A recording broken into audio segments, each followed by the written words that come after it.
All right, come here. Check the back seat. Gets in your head, right? Good. Because every year, dozens of children are forgotten in the backseat of a car by a parent or caregiver. All never thought it could happen to them. But with changes in routines, distractions, or a sleeping child, it can happen to anyone. Parked cars get hot, fast, and can be deadly. So get it in your head. Check the back seat. A message from NHTSA and the Ad Council.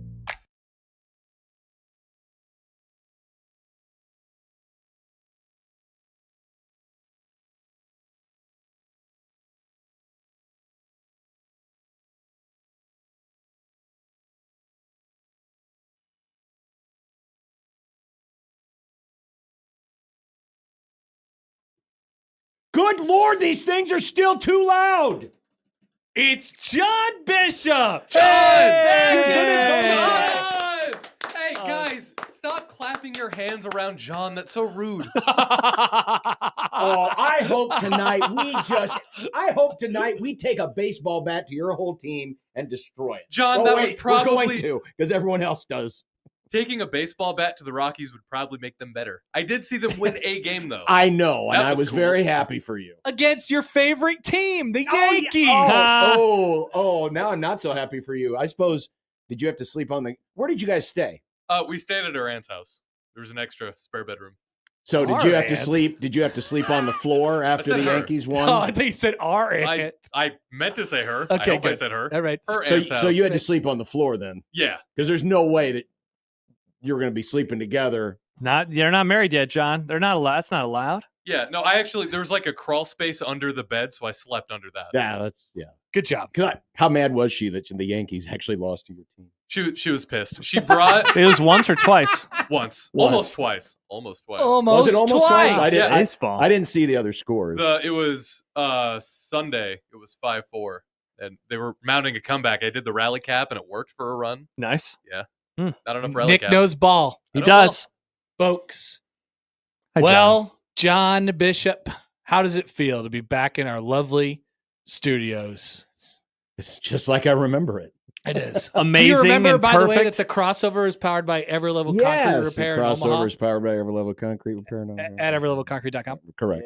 That's awesome. See if this camera's still. How was the drive? How was you had to suddenly work in an hour of driving now to your day again? How did that go for you? Oh, it was wonderful. I just love driving I-80. It's the best. I bet your car was like, wow, thank you, John, for taking me out. I appreciate it. It was. I think it was a little confused. Oh. It just, hey, what are we doing here? Why are we going so fast? You got to take your car for a walk sometime. Yeah, You definitely do. Yeah. You definitely do. It was fine. Now that today's only Tuesday, as I've said many times on this show, Thursday is going to be real interesting because Thursday is always the worst day of the week for driving. Because I don't know. It's the one thing I've noticed over the last 12 years. John has had this opinion for years. Oh, I didn't know about this that theory. Thursdays, people are crazy on Thursday. Wow. Oh, yeah. Question. They are. I mean, everyone drives faster. It seems like there's more traffic. And this isn't just a football thing. They're all ready to get home and watch Thursday Night Football. Is that what's going on? No, I love Andrew Whitworth in his shirt. It's every Thursday, and it's weird. I don't understand. It is very strange. I don't get that either. And it's not something, okay, it's not like, how you sometimes get confirmation bias, like, you know what confirmation bias is. Yeah. Yes. Big Ten and SEC, they're confirmation bias all the time. Nice. They love that. But so I didn't go into this with any preconceived notion, but then over time, and you do it enough times. You've been doing it for many years now. And you just notice like, You're driving along. This is crazy, man. People are crazy on Thursday. That's crazy. I've never noticed that. I will. I'll definitely look for it now. Is this more of a post-COVID thing, or has it just been like this? No, forever? it's been. Let me tell you something about COVID. That was the best time to drive. Oh, it was. Oh, it was so good. I remember you saying this many times during that era. It took exactly how long it was supposed to take to get to everywhere. Yes. Poll question, by the way: are drivers crazier on Thursday? Great question. See, I wonder if it's because people just don't work on Fridays anymore. If there's just some people that take Friday off, or they're like, I gotta get home. They work from home on Friday, so Thursday it's like driving home. There might be some logic to that. Friday, yeah. There might be some logic to it, or there's, I suppose if there, because I-80 is a very important interstate. I mean, it's the one interstate that goes from east to west coast, right? All the way. Yep. All the way from San Francisco to New York. all That's right. the way. And of course, it's been known as like the drug pipeline. A lot of drugs. Which is why the lot of county pipelines. sheriffs in Nebraska are always. Oh, they get caught here. They make all their money busting all the drugs. So I'm guessing part of Nick's theory might be right. I'm also thinking that, you got a lot of people that will take a long weekend and they're ready to get home. They're ready to celebrate the weekend. Yeah. Have a brew. They're working for the weekend. like the song. Exactly. Yeah. Some comments coming in. Oh, First of all, a lot of people are happy to have John back, which is nice. By the way, I if am you too. notice, still no Husker stuff in the background. No, John, it's right behind your head. Move your head. My head's in the way. Sorry. Move your head. Nope. Sad. My head has to be here. I have to be here. Speaking of the Huskers, Hokisker writes, well, if it isn't the most wrong predictors of Husker baseball, Whoa. you three need to get 6 plates of crow and eat, especially you, Josh. I don't think it's Whoa. extremely off base for us Six to have plates? said that Whoa. Huskers weren't going to win. Whoa. We never made any predictions about the Big Ten tournament. We didn't do that in predictions. I thought we did. I No, thought we we did did not. Okay. Then we're Look at us. can't be wrong about something I didn't say. None of us. No, we didn't predict the Big Ten tournament. Mhm. I would say 6 plates of crow is a little excessive. That's a lot of crow. Don't you think, Hokisker? It's a lot of crow. excessive. A lot of crow. I think crow tastes good. I know No. for a fact during the breaks off air, I heard Josh and Nick talking about, I think Nebraska's going to beat Oregon, and then they're going to You didn't hear anything. You guys were all talking about how much you loved the Huskers and thought that they were going to win. I the said Big Ten that right tournament. fielder for Michigan State's hilarious. Yeah, yeah. I think we all kind of thought this was going to happen. Kevin we says just did not predict it. It was on Connor's show. Oh, interesting. Maybe Hokies was talking about Odson. Oh, Odson. Probably Blue talking- Jay Happer. We Uh-huh. both said that Nebraska was the best ever. I thought so. You Oh, thought. did you? I Okay. remember saying well, that. there you go. Yeah. What did you say that one time after Creighton beat Nebraska? I don't think you said that. You said No, he didn't say. He just took a picture of the whole team doing a thumbs down. Winners win or something. Is that what it was? Yeah, it was a good tweet. Hmm. Just a tweet though, Josh. Just a tweet. That's true. Meaning. Just a tweet. Yes, Hokisker, you're right. We all three said that they would beat Oregon. Yep. Yeah. John hates the Ducks. Yeah, I'm not a big fan. I mean, Yeah. can't figure Unless out they what make the College uniform- World Series, John would And- call the game neutral down the middle for Westwood 1. Mhm. And people forget that I said a Big Ten team was going to make the College World Series. Yeah, well, okay. We still have 2 weekends of baseball to go. Yeah, Okay. let's pump the brakes I'm here. just Okay. Let's just pump the brakes here. Okay. I mean, Nick did say what he did about Texas A&M, so congrats to Nick about Yeah, that. Damn Thank it. If you want Yeah. to say anything you want about, people ruling out Nebraska baseball, you need to talk to Odson, who wasn't here today. Unreal. Oh, interesting. Odson said they were going to go to the championship game. Oh, He actually but to said boo them? I thought he canceled them. he canceled them, but Hmm. it always works so that the canceling always ends up being a motivating factor. So But- maybe he Oh. canceled them knowing that they were going Oh. to turn it on after that because he was rooting for the Huskers. There you go. Mm. But if Can 16 he cancel Husker football today? Maybe. It'd probably help him. is it still a cancel if the point of the cancel is to do the reverse cancel though? Yes, I don't know, Nick. of course. Hokisker says that I poo-pooed the team back in February. I can confirm that. No, You did do poo-poo that. did. Yes. You did. 'Cause remember, you You were did. like, "What are you doing?" Yeah, it was it's only the second- February. it was only 100% the- did it was after the first weekend. But I was correct about them in the regular. Wait a minute. season. So we can't even poo them? You're not allowed to have any opinions on anything No. anymore. Josh, guess eat not. some crow. Get that crow fired up. just be thankful your last name's not Wasserman. I wonder. I wonder if Hokisker thought the Blue Jays were going to make the NCAA tournament. Did you ask?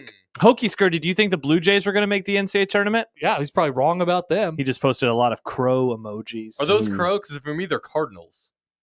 I mean, if you would like to find Hokisker any place on these airwaves where any of us said they weren't going to win the Big Ten tournament, I will be happy Yeah. to go over to KFC and eat some crow. Nice. Nice. Mm.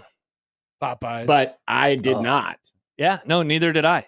Because we didn't predict. We didn't didn't either. predict it. nobody would ever say that. No. Yeah. It's ridiculous. It'd be Yeah. a silly thing. We all believed from the very beginning. Oh, yeah. Yeah. I believe that. I knew that Well, Michigan Josh, State right fielder was Josh gonna after the drop that. second week. First week he was out. Second week he was in. Yeah, late February. Yeah. That's I when knew. yeah. I just had a feeling that right fielder was going to drop that easy catch in right field. I was like, wow, he's going to be right underneath that, and then it'll just pop right out of his glove. That's what I thought. It was the last out. The most Big Ten way to lose a game ever. Dude, the out. It was going to end their season. It's over. It's over. And now they're in the NCAA tournament. It's amazing. Wow. And they're going to Chapel Bill. Chapel Thrill. Chapel Thrill. Chapel don't you- Thrill. Charles Schwalkoff Schwalkoff Stadium. First thing I thought of yesterday when the news came in. That's right. Mm-hmm.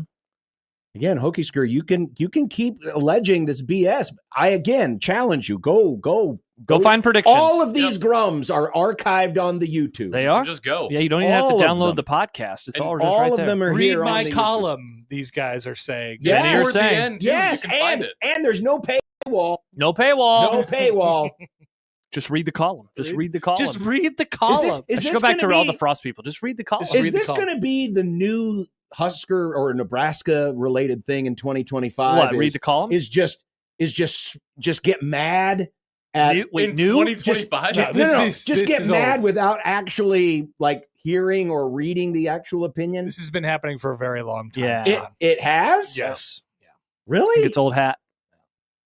Back in my day. Yeah, I know. I think it might be older than the guy who held up that license plate. In the EA Sports. Where do we coverage. think that guy is? I want to meet him. Probably. Well, he looked pretty old. Yeah. What are you saying? Well, He's alive. It just Nick. did this photo. It's not like it happened like 20 years ago, Nick. Have you seen the photo? Yeah. Yeah.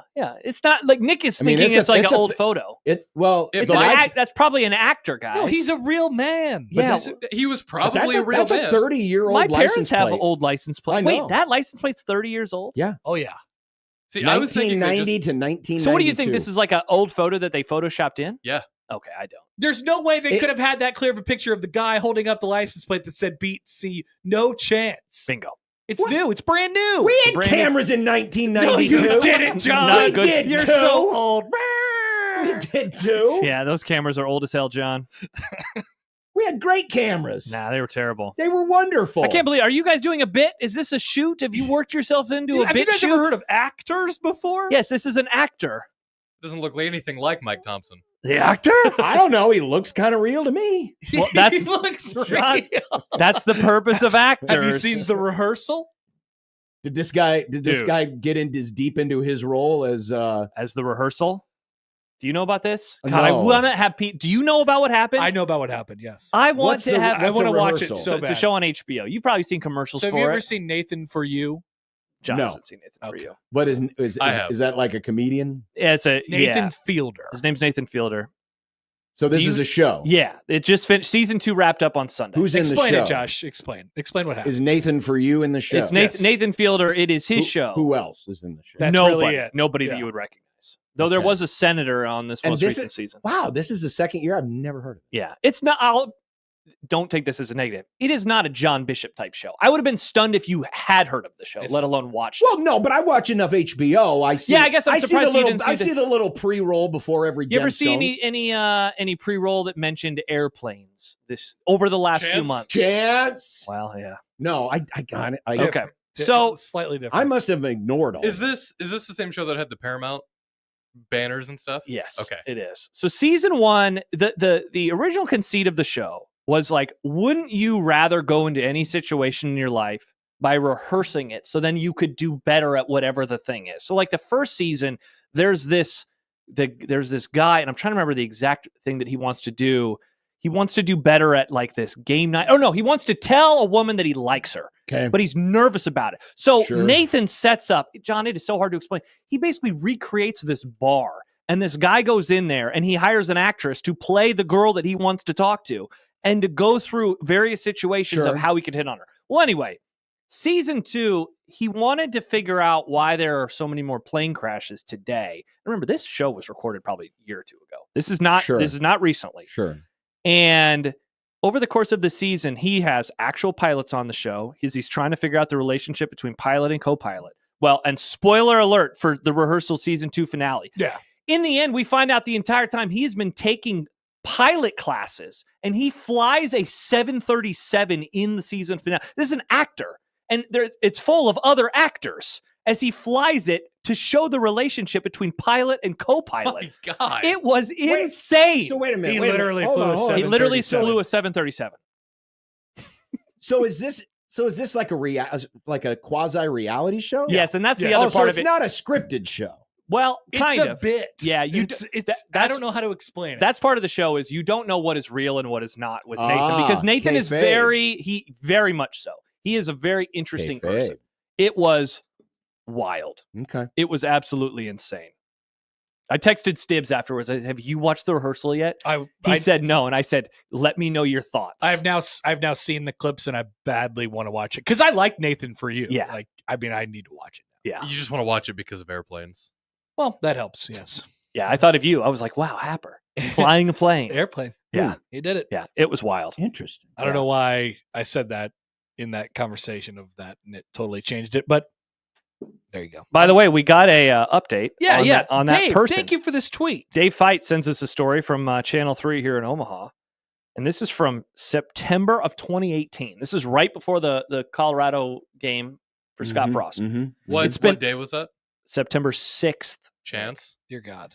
It's been 8 years since the Huskers last met the Buffaloes on the field, but this Saturday the two teams will face off, reigniting a rivalry that dates back decades. One diehard Husker superfan was there at Folsom Field during the win in 1995. 23 years later, Jim Buchanan will be in the stands at Memorial Stadium, hoping to see another win for the Huskers and recreate a now infamous photo. So apparently he had already done this before. I've never seen this photo. Yeah. Yeah, I didn't know. Or I don't remember it.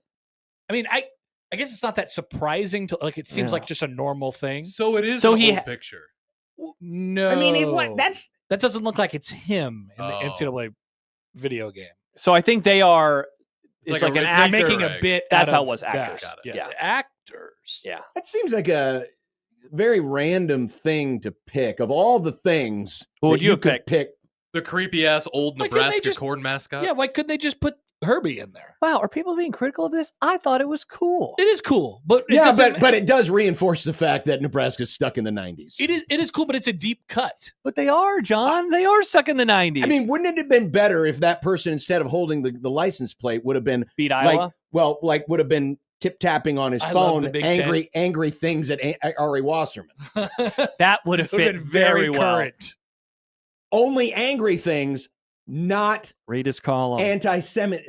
Yes, things. do not say those things. Oh no! Just call him an idiot. Why do you have to do the other stuff? I have seen many things. Oh yeah, he's been quoting some of them. Oh yes. Oh no. Yes, let's just say that there's some people in Nebraska and Columbia student protesters shaking hands emoji. Wow, that's not two good. groups that I would never have put together, but apparently that's a real thing. Not great. That cannot be good. Yeah. No, I just call people idiots for being idiots. Has nothing to do with anything else. Yeah, you can be an idiot no matter what your race, creed, color, gender, whatever. Yeah. I think that was the part that Martin Luther King Jr. cut out of his speech, but he had a dream that one day you could also just call people idiots, not based on anything other than their opinions. His dream did not come true. I think that was in a draft, and they said, "Well, sorry, Dr. King, but your speech is running a little long. You're biting off a little too much here. That's never going to happen. We got to get to Cronkite on time. So can you take that paragraph out? Cronkite. You know, I learned this weekend that Walter Cronkite used to be a reporter that covered college football. Wow. Did you know this? I wonder what he would think I of know what's he going did on sports. today. I don't remember which team. Tragedies happened in the college football world during his time? Because during Cronkite? It seems like he was always announcing tragedies when he was national. He did one very famous one. Yeah, the most famous. Yeah. Right? I guess the most famous. Is that the most famous television news story of all time? Yes. I think so. Yeah. I mean, well, now it could be 9/11. Yeah. That was pretty big. Yeah, but that wasn't like an announcement. That was like it was happening, and then just in a developing news story. Yeah. Right. But that was like the first big one. The first time where television news became a big deal. Because before that, most people still got their news off the newspaper or radio. And then what was the next one? The Challenger? Everyone always talks about that was when CNN kind of became CNN because of the Challenger explosion. My dad said that when the Challenger happened, he found out this was late 80s, mid 80s in high school. They had an old computer in their computer lab, and he found that out in early internet. Wow. Yeah. Like a news wire or something came down somewhere on the internet. Yeah. Like the old black screen with the green text. Yeah, I know what you're talking about. I didn't know they had that kind of. I didn't know the internet existed in the 80s. Oh, yeah. Not at a school. Yeah, I because I didn't know learned that. about 9/11 on the television, and it was 2001. I learned about it on the TV. The internet definitely existed before 2001.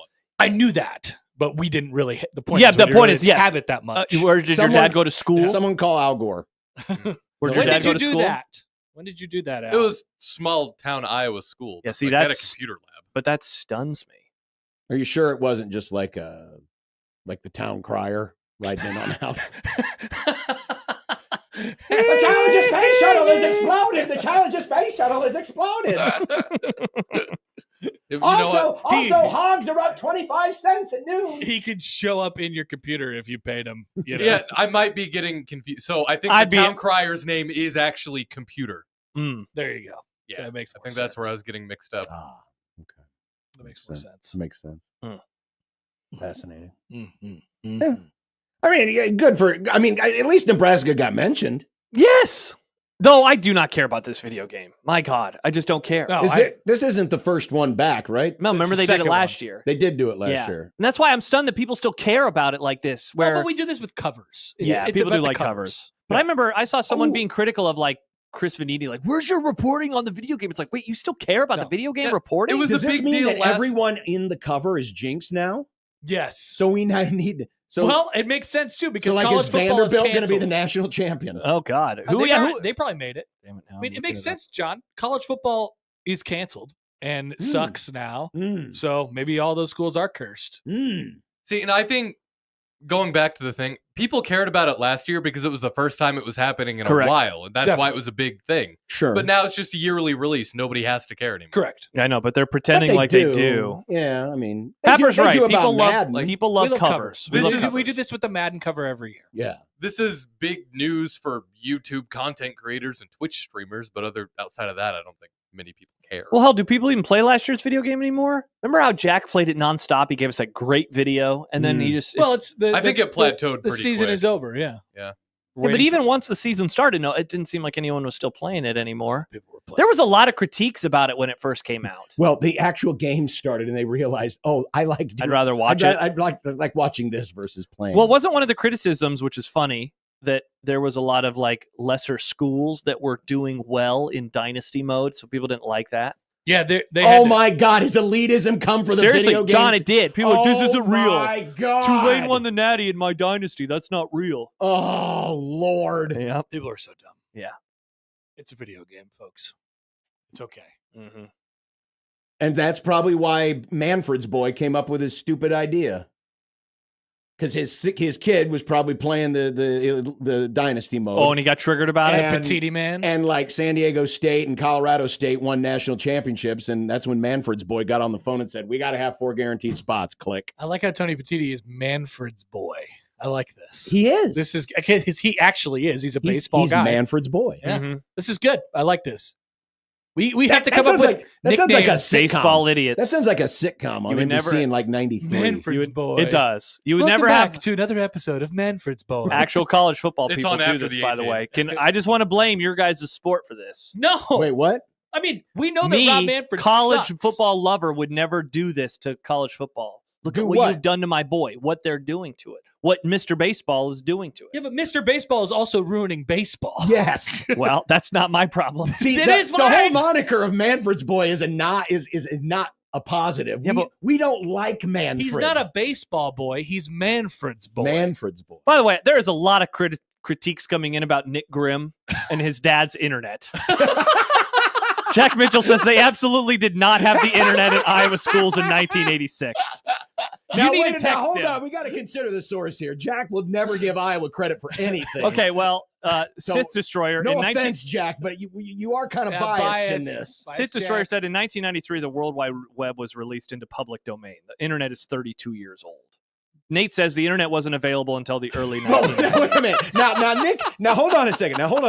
You need to text your dad. Nick did not clarify. Nick did not clarify when his father found out about He the said Challenger. late. It's possible. his We dad- landed on the moon. Yes, it's very possible No that way. they found out about the Challenger in like 2002 That's true. from the internet. It wasn't the World Wide Web. It wasn't like the internet as we know it today. It was like DARPANET or whatever. But that being said, I don't think my dad did learn about it that way. Now, that I'm older and I've talked through it. We've all talked about it. So Wait, now, you're older than you were questioning your 10 dad, minutes too. ago? I'm confused. No, I'm saying my dad is probably more than likely wrong and misremembering, and he told me this a long time ago, and I just never asked him about it since. A version of the internet did exist before 1993 or whatever. It just wasn't what it is now. Really? Right. And that's how I always thought that my dad learned about it, because I figured a school would have access to at least one computer that would have something like this. Well, It always made sense in my head. You had the one school. Yeah, I was going to say, because, I was in 8th grade. And, we had computers, but they were basically word processors and things that you played Oregon Trail on. Tetris. Number munchers. And the idea of that being interconnected to where it's receiving things from a telephone modem or whatever, we had never heard of that. We had never heard of I'm that. trying to remember when I first had the internet in school. We had those big, colorful Mac computers. I remember those. Those You things know, where kick on ass. Zoolander, he's like, it's in Where are the computer. files at? They're in the computer. Remember the stupid little That was my mouses? first computers. I hated those Yeah, mouses. Me too. John, what comment do we got now? What does it say?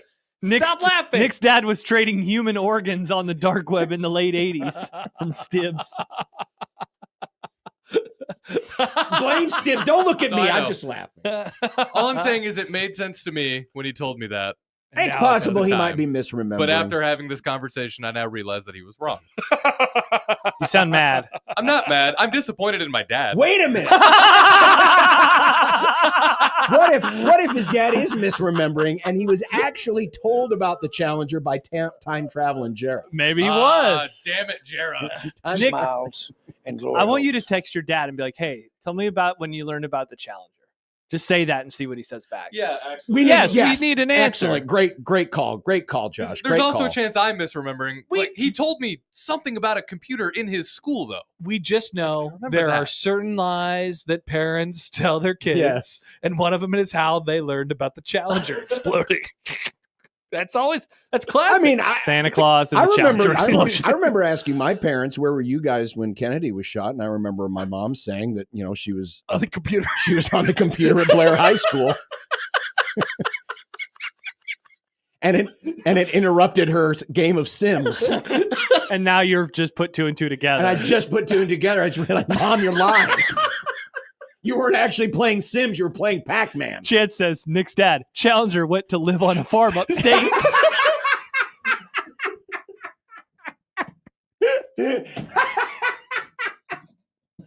Are you telling me that spaceship farms don't exist? Yes. Spaceships don't actually cross the Rainbow Bridge. What? They just fly right through it. Then why do you need the rainbow? I don't know. Oh, Now, Brett, Minnesota, Nick, is coming to your defense. Uh-oh. Or Thank you, Brett. and your dad's defense. Thank you. Look up DTN Weather and Ag Markets Network.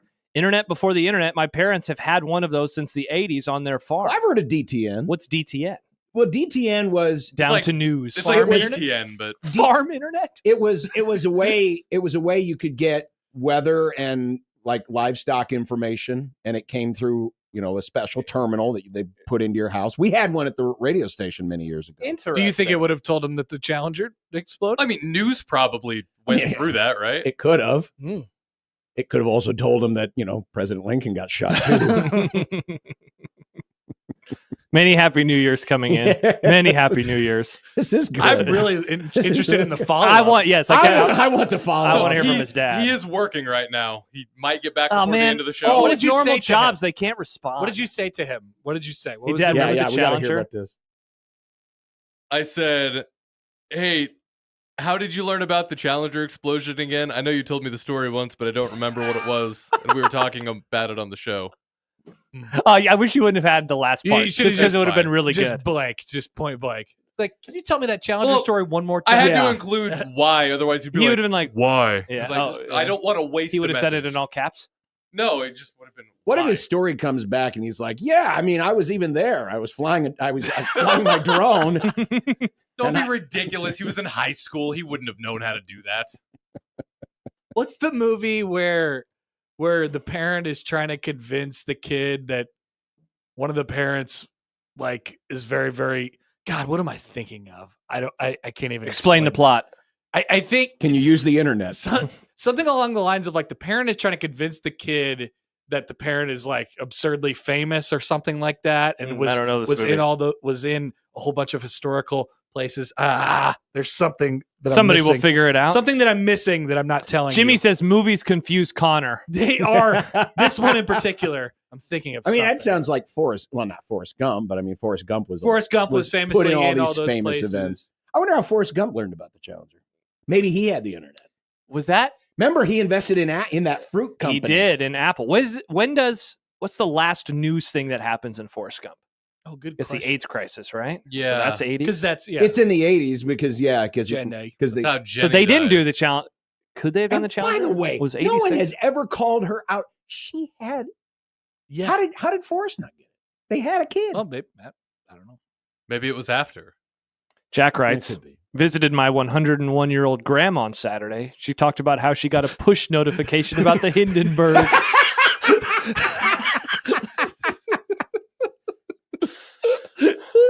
And she instantly got triggered and said, "This is not why I signed up for ESPN.com." Schefter. I shoved her tweeting about the Hindenburg. SMH. How do Why you do I think, care what Schefter tweets? how do you think Cronkite would have reported the Hindenburg? Oh, very straightforward. Very solemnly, like he did JFK. Yeah. Do you think it would have been more solemn? Do you think the Hindenburg happened, he's like all solemn, and then JFK dies, like, how am I more solemn, though? I have to be more solemn for That's the president. most Well, solemn. I mean, they were like 35 or 25-ish years apart. So Presidential he assassination. he would have is- had time to get over the deaths of the Yeah. passengers. Yeah. You know, and there was a little thing called World War II that happened in between, and a lot more people died in that. Yeah. under. That's Yeah. true. It is. Why didn't they just storm Normandy and the beaches with the UAVs? Why'd they have to use people? I don't know. I played Call of Duty. Ask your You can dad. Yeah, I remember when we beat back the Germans with drones. I'm looking forward to his I am response. so looking. What time forward does he to get off this. work? I don't know. It depends. It varies. Okay. He's like maintenance at a plant. So He'll sneak, whenever he's he'll done. sneak in a text. Yeah. I hope so. He'll sneak in a Yeah, text. this will be a great follow-up. Yeah. Especially if we find out maybe it was Nick that was misremembering his dad's story. and it Oh was yeah. something- His No, dad would probably say something and be like, "What are you talking It's about?" probably possible I'm misremembering something, Yeah. but I remember he did tell me that he learned about it through a way where I'm like, oh, that seems weird for the time. But Interesting. I'm glad people followed up on that because we were going to let Nick get away Yeah, with it. we did. We just Yeah, kind of let it yeah. go, and then it was like, wait a minute. Yeah. This doesn't make that sense. agriculture terminal thing that you brought up, Yeah, DTM. that sounds kind of close or familiar though. Yeah, that was Brett, Minnesota. And I don't know. Especially at a I small don't- town like Farm High School, they I had don't something know like that. what form DTN was in 1986. I just remember what we had at the radio station, and it was basically like having a terminal with a radar. We used it because it had radar, it had weather radar. Yeah. But it Whoa. used the internet. You ready for this? Yeah. Started in 84 Yeah. in Omaha. Oh, Hell yeah. Look at us. In the early 1980s, the Omaha-based company Schouler Grain? Skylar. Skylar? You SCOULAR? Yeah. Scholar? Schouler Grain. Oh, I Rob- thought you mispronounced Rob it. Cinco. It's down in Skylar. Nebraska. Was growing agribusiness led by Nebraska grain industry executive Marshall Faith. Blah, blah, blah. I'm not going to read the rest of this. But there you go. Omaha. Man, we'll be hearing that guy's voice soon. That's Wow. right. By the way, DTN. why is it so damn hot in here? Well, that's always. Welcome back, Welcome John. back. You have a beard now, so that's probably why. Oh, yeah, maybe you're just toasty because of the beard. Yes. I don't know how you deal with that. We may have to open that damn door. It's getting warm in We here. did that last week once. Also, it smelled like Oh, yeah, what did it smell like? What did- Oh, it smelled like... bug spray. Yeah. They sprayed for Bug spray. 'Cause there were basically ants. for Ants. bugs. There was ants everywhere. Dear God. Severe says it's pronounced Schooler, and apparently it's on 20th and Dodge. Let's go. So it's just like 3 20th miles and that Dodge, Take Omaha a road Central trip. High School. What a place. Nice. What a place. What a place indeed. By the way, before you leave, Happer, I have to go. I want to give a recommendation to the Friends of the Grum to go see the movie Friendship. If you like, I think you should leave with Tim Robinson on Netflix. Mhm. I think that you would very much like Friendship. Is he starring in it? him. He's the main guy and Paul Rudd. I heard Cool. a reviewer describe it as I think you should leave bit, but it's a movie. Correct. Nice. It is insane. I've been thinking about it since Sunday. Wow. Yeah. Wow. Yeah. I saw movies on back-to-back days this weekend. Oh I watched my. the 3.5-hour Brutalist on Saturday. Oh my God. Then I watched Friendship, and then yesterday we went and saw the new Mission Impossible movie. So I've been movie pilled, and I still got Con Air to watch ahead of Friday. Oh, that's right. Well, that's right. Odson needs to bring me his copy. Are you still going to join us? Sure. Oh yeah, you'll be busy now. Easy. Alton has multiple copies, right? I'm going to need one too. What time do you do it? Is it on 4:30? streaming? Oh, is it It's on streaming? Hulu. Yeah, Oh. John just doesn't have Hulu. Oh, okay. I don't know. It's kind of. I'll probably. be Happer, all right. we're doing this for But you. then I have to watch it. What? I guess I gotta. You get Don't to you have watch it Con Air. memorized? I thought this was like your magnum opus. You can watch it on the bus. I'll watch it on the bus. I thought you loved Con Air. I'll watch it on the bus. Why would you not want to watch it every chance? I you get? do want to watch it, but will I have time? on the bus. Now I will watch on the bus. I'm gonna get some prep done on the bus too. Nice, Got a lot of things planned for the bus. dude. You're a busy man. Bus boy. Bus. We love side projects. All right. Okay, Bye, Hepper. John. Happy New Year, great to see you, everyone. John, Happy man. New Happy New Year. Year. Happy New I hope my Year. dad gets back to me. Thanks to Nick's dad for this Happy New Year. Actually, Nick's remembrance of Nick's dad. Shout out. All right. That's your crossover powered by Everlevel Concrete Repair in Omaha, everlevelconcrete.com. The Grum starts next 1620 zone.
KOZN. Unsportsmanlike conduct on 1620 The Zone. Husker athletics, Creighton, and yes, UNO.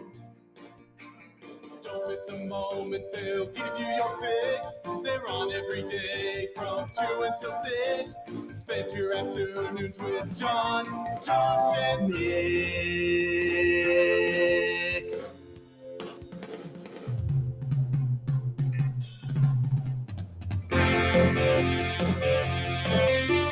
John, Josh, and Nick.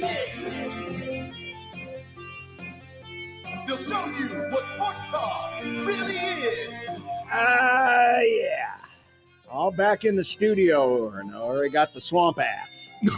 Jeez, John. Just getting ready for me in a few weeks I at get the it. Omaha Baseball Village. Well, in the booth, too. On Sportsmanlike Conduct on 1620 The Zone. Husker Athletics, Creighton, and yes, UNO. These are still very loud.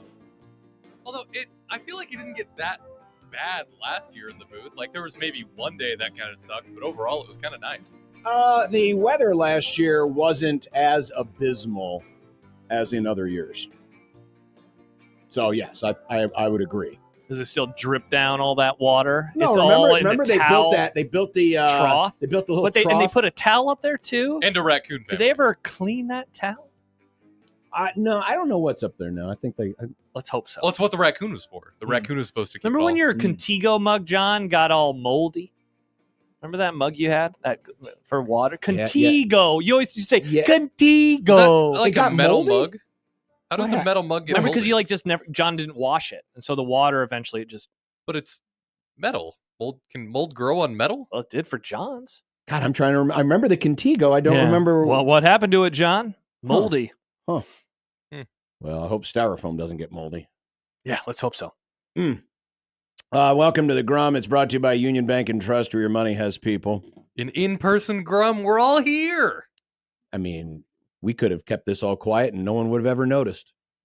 That's the beauty of. Whoa, John's house background is way different now.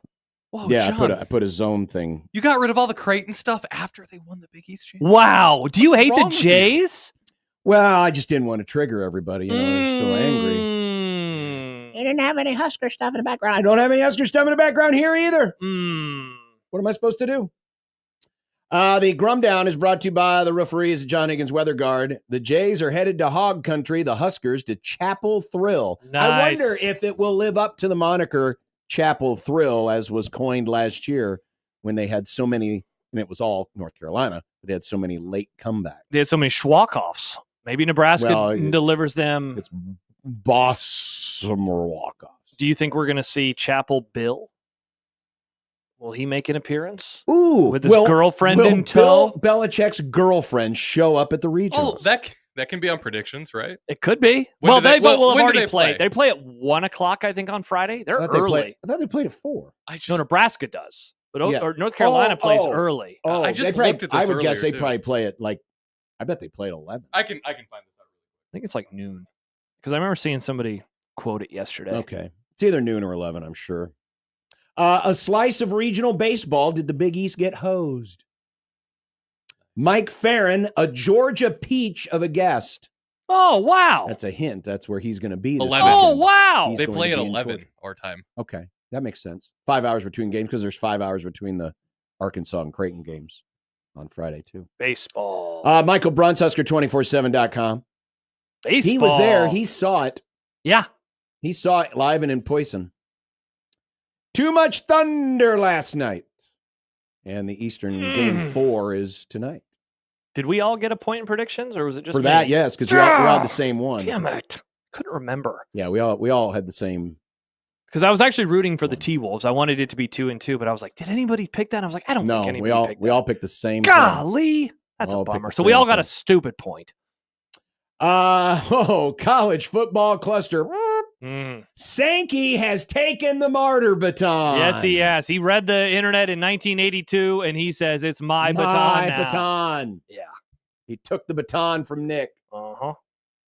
You have your Oh, finger. God. There it is. Oh, It's a martyr God. baton. There it is. There's Sankey's martyr baton. Nick, every time you do this, it just looks three-dimensional. Yeah, I did. actually I does. like it. It It's a does. really good picture, and then You did the a very nice job. Shout- Shout thing I out put to there? my camera phone. your My camera phone and glorious my Canva. Apple camera. That was Very teamwork, nice. Josh. Yep, Very nice. We do love Canva. Cags returns to Omaha, but for how long? 2 days, maybe 3 days.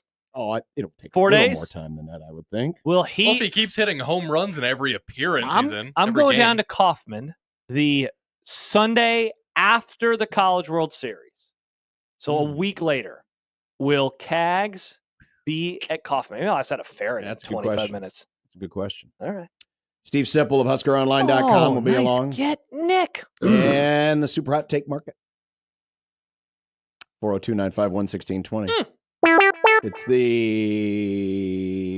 the Prairie Flower Casino Zone Hotline. Choo choo. I had a little cheat sheet in front of me on my desk at home. So you got one to your right, and then it's One also right over there. there on the. That's not very convenient. hard 'cause to now I have miss. to turn away. I know, John. I thought the same Turn thing, but I away. was not going to be critical of anybody who I'm put not- it there. See, if I'm here, I'm talking into the mic. But if I'm over It'd here, be better if it was like line of sight over in front on their board that they never use. That was my thought. Prairie Flower Casino Zone Hotline. Don't forget, you can also register to win the $100 gift card. Let's it's given away go. every week by Prairie Flower Casino, though we found out Wow. last week they gave away 2 of them. Mhm. I can only promise you that they're doing one, but who knows? They might be even more generous. All I would do is just go to 1620thezone.com and register. Yeah. For your chance to win. JTech Construction Zone Twitter feed at USC 1620. And the Equitable Bank inbox. John at 1620thezone.com, Josh at 1620thezone.com, Nick at 1620thezone.com. Nick's dad saw the Challenger explode on the internet, 1620thezone.com. No, man. I didn't say he saw it, he heard about it. Seen this? You heard about this? Brought to you by Equitable Bank. At Equitable, we take banking personally. Answer the phone on the first ring. Nice. Did you say something as I was walking out in the hall, filling up this beautiful styrofoam cup, about someone calling us out Yes, we got an email from. for not believing? Because there's one faithful friend of the Grum who insists that we should be eating crow right now because we basically said Nebraska was going to finish last or something. Now, first I'll read this from Josh, not me. John's back. He just has to make sure everyone know that he still hates Nebraska. Welcome back, John. Caleb, I'm not the one that took all the Husker stuff down in here. Blue Jay Bishop. Caleb writes in to the Equitable Bank inbox. John at 1620thezone.com or Josh at 1620thezone.com. Was bored. Looked up that you guys on May 20th during content talked about Nebraska baseball. So this would have been the day before their first game, right? Because the Big Ten tournament started on Wednesday. Hell, I don't Wednesday. remember anymore. Nebraska played on Wednesday. I do remember that. Josh stated, this was me, Nebraska loses to Michigan State, making the Oregon game meaningless. John stated, Nebraska beats Michigan State and plays Oregon for all the marbles. There you go. Rats, I am the hater. So I am the only one who has to eat the crow? Yeah, but I don't think, but that was just predicting one game. And you would have been right if Michigan State's right fielder wasn't a Big Ten right fielder. Yeah. He played in just about any other Dude. league. He probably makes that catch. He was that close to me being like the biggest genius of all time. Right. So, I mean, this is kind of like flexing after. Shoot, I don't know. What? Give me a good example of a game that should have gone another way and didn't. Alabama picking them to beat Vanderbilt last year for some reason, Right, but but that didn't have a weird kind of a freak ending. What about No. weird, like a missed field goal that shouldn't have been missed? This would have been like saying there's There's no a way specific the game. Chicago Bears would lose on a double doink, and then they lose on a double doink. They did lose on a double doink. I watched that with my now wife. She was very happy. Jack Mitchell continues to opine about Nick Grimm and Nick's dad. Okay. This is good. Nick, you're going to like this. You guys not knowing the UNC game time, and Nick is like, I can find this out really quickly. And I got to admit, that does sound like someone with the confidence that comes with a family that has 4 decades of experience with the internet. My dad had dial-up until I was 22. Well, that's how you know your way around the internet, Nick. You're really good at Well, what you do. it obviously worked very well in 1986, and so why change a good thing, according to your dad? That was the schools, though. He didn't have a house. except my grandparents that he lived in. Your because he dad- was in high school. Just trying to help this. I situation understand. along, but- No, we're trying to help you, Nick. I understand. That was a funny tweet from Jack. Yeah, I'm sorry. I'm still not feeling the whole crow thing. None of us. You don't have to eat it. It's just me and Odson. And again, I'm far be it from me to ever let you off on a technicality, but I mean, Should have caught it. he should have cut the ball. Also, here's my question. again, a little leaguer makes that play. Here's my question. I could make that play. This is all one giant bit from these Nebraska baseball fans, right? Like, they hated this team for months, and then they go on a nice little run at the end of the year. Every time Yeah, Nebraska yeah. goes on a nice run on anything, these people claim that they were always believed in the team no matter what. See, like they did a with good point. Nebraska It's a good point. basketball. It's a good point. I talked to many Nebraska fans. I didn't talk to a single Husker fan this year that believed in the baseball team. Yeah. Which, in a way, That might be true. and You might be Bruntz, right. You Bruntz might will be join right. us in about an hour. I cannot wait to talk to him because I want to ask him about how are they able to do this?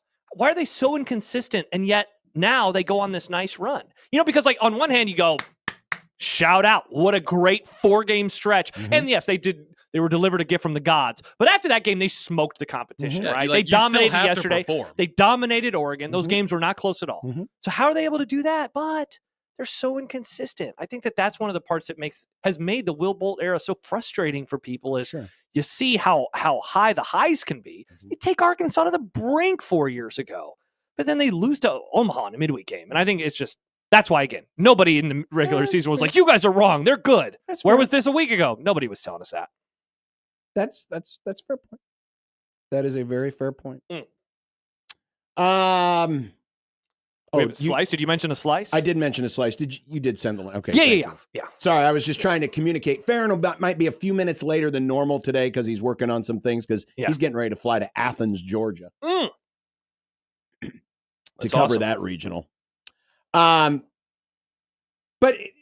all joking, Trolling. crow eating aside, Okay. Nebraska going and making the tournament, becoming one of them dirty bid stealers. And Creighton, as it turns out, boy, Nebraska fan, you were that close from getting the ultimate ha-ha To Creighton? because Oh, it's 'cause pretty apparent based on how the field was determined.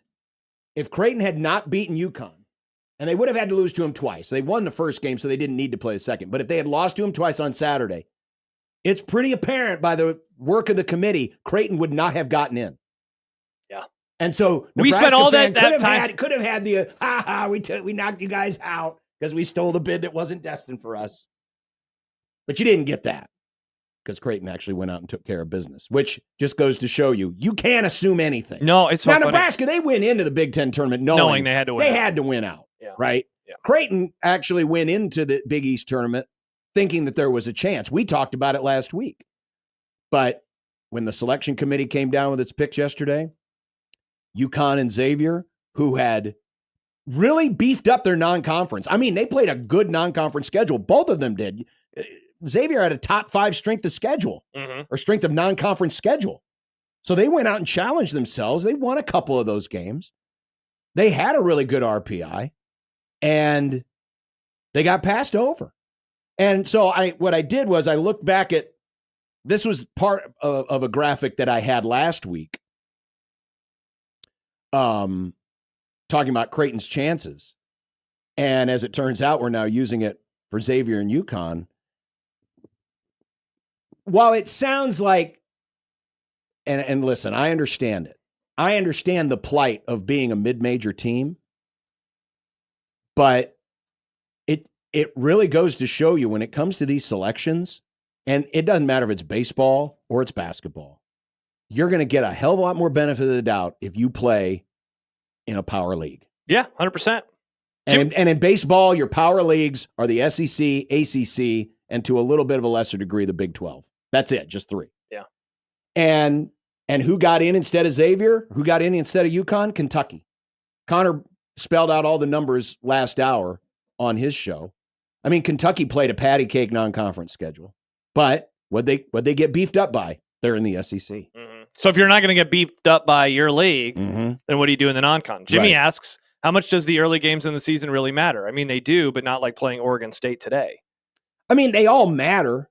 The RPI formula takes every game into consideration. Games aren't weighted. I mean, from a human standpoint, sure, the later the games, the more impactful they are because we as humans have recency bias. But to computers, the RPI formula, the internet from the 80s, they weigh every game the same. You know, if you beat a team on the road, you get a little more credit.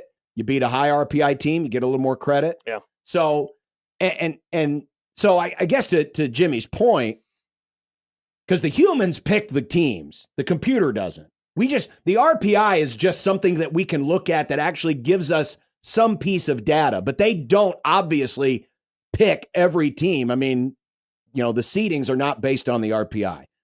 The RPI is just a tool that they use, but the humans pick it.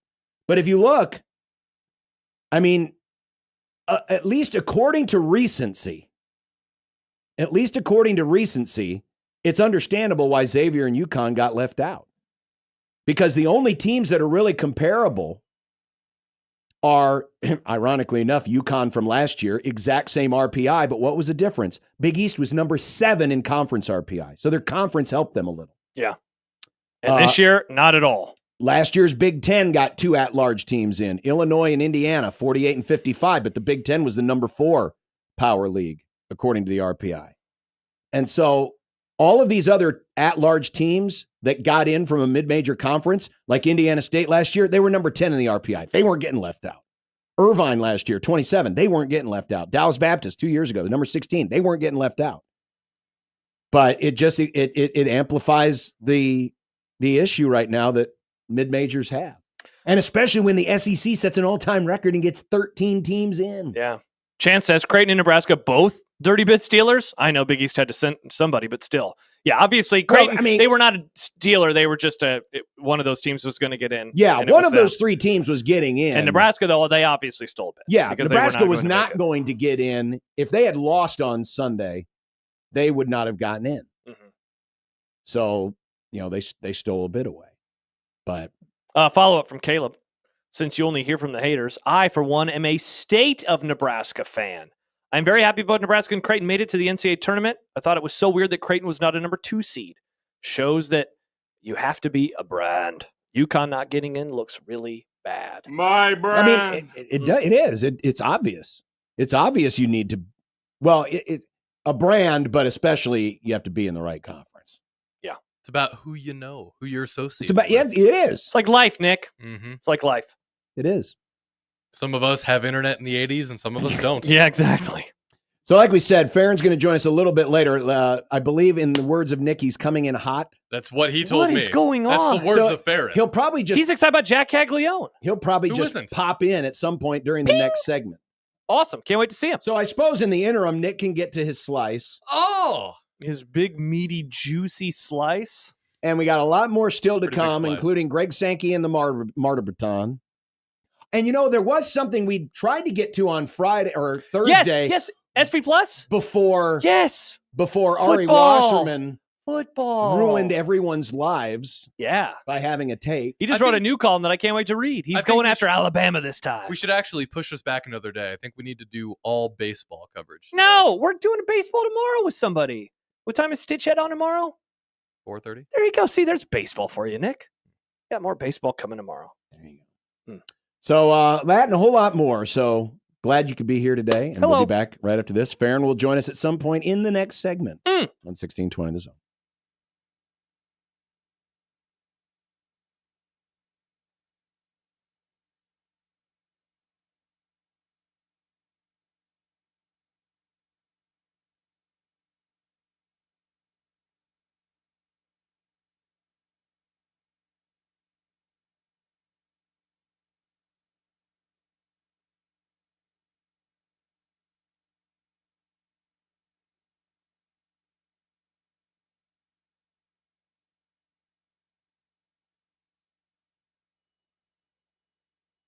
For a lot of us, saving up a down payment can be the biggest barrier to buying a home. So Rocket Mortgage is lowering down payments to 1% for eligible home buyers with One Plus.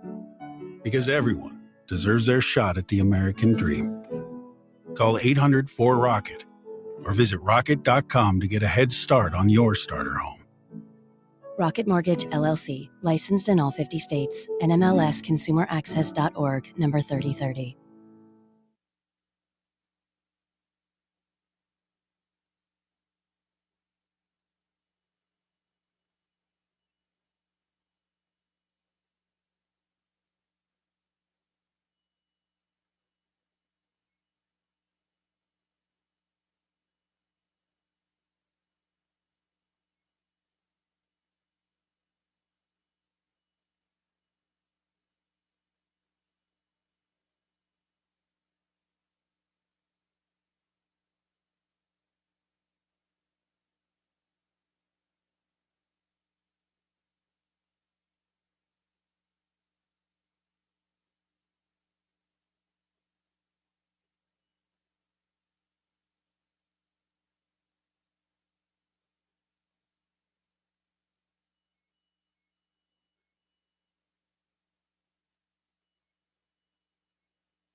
Summer's here, and you can now get almost anything you need for your sunny days delivered with Uber Eats. What do we mean by almost? Well, you can't get a well-groomed lawn delivered, but you can get a chicken parmesan delivered. A cabana? That's a no. But a banana? That's a yes. A nice tan? Sorry, nope. But a box fan? Happily, yes.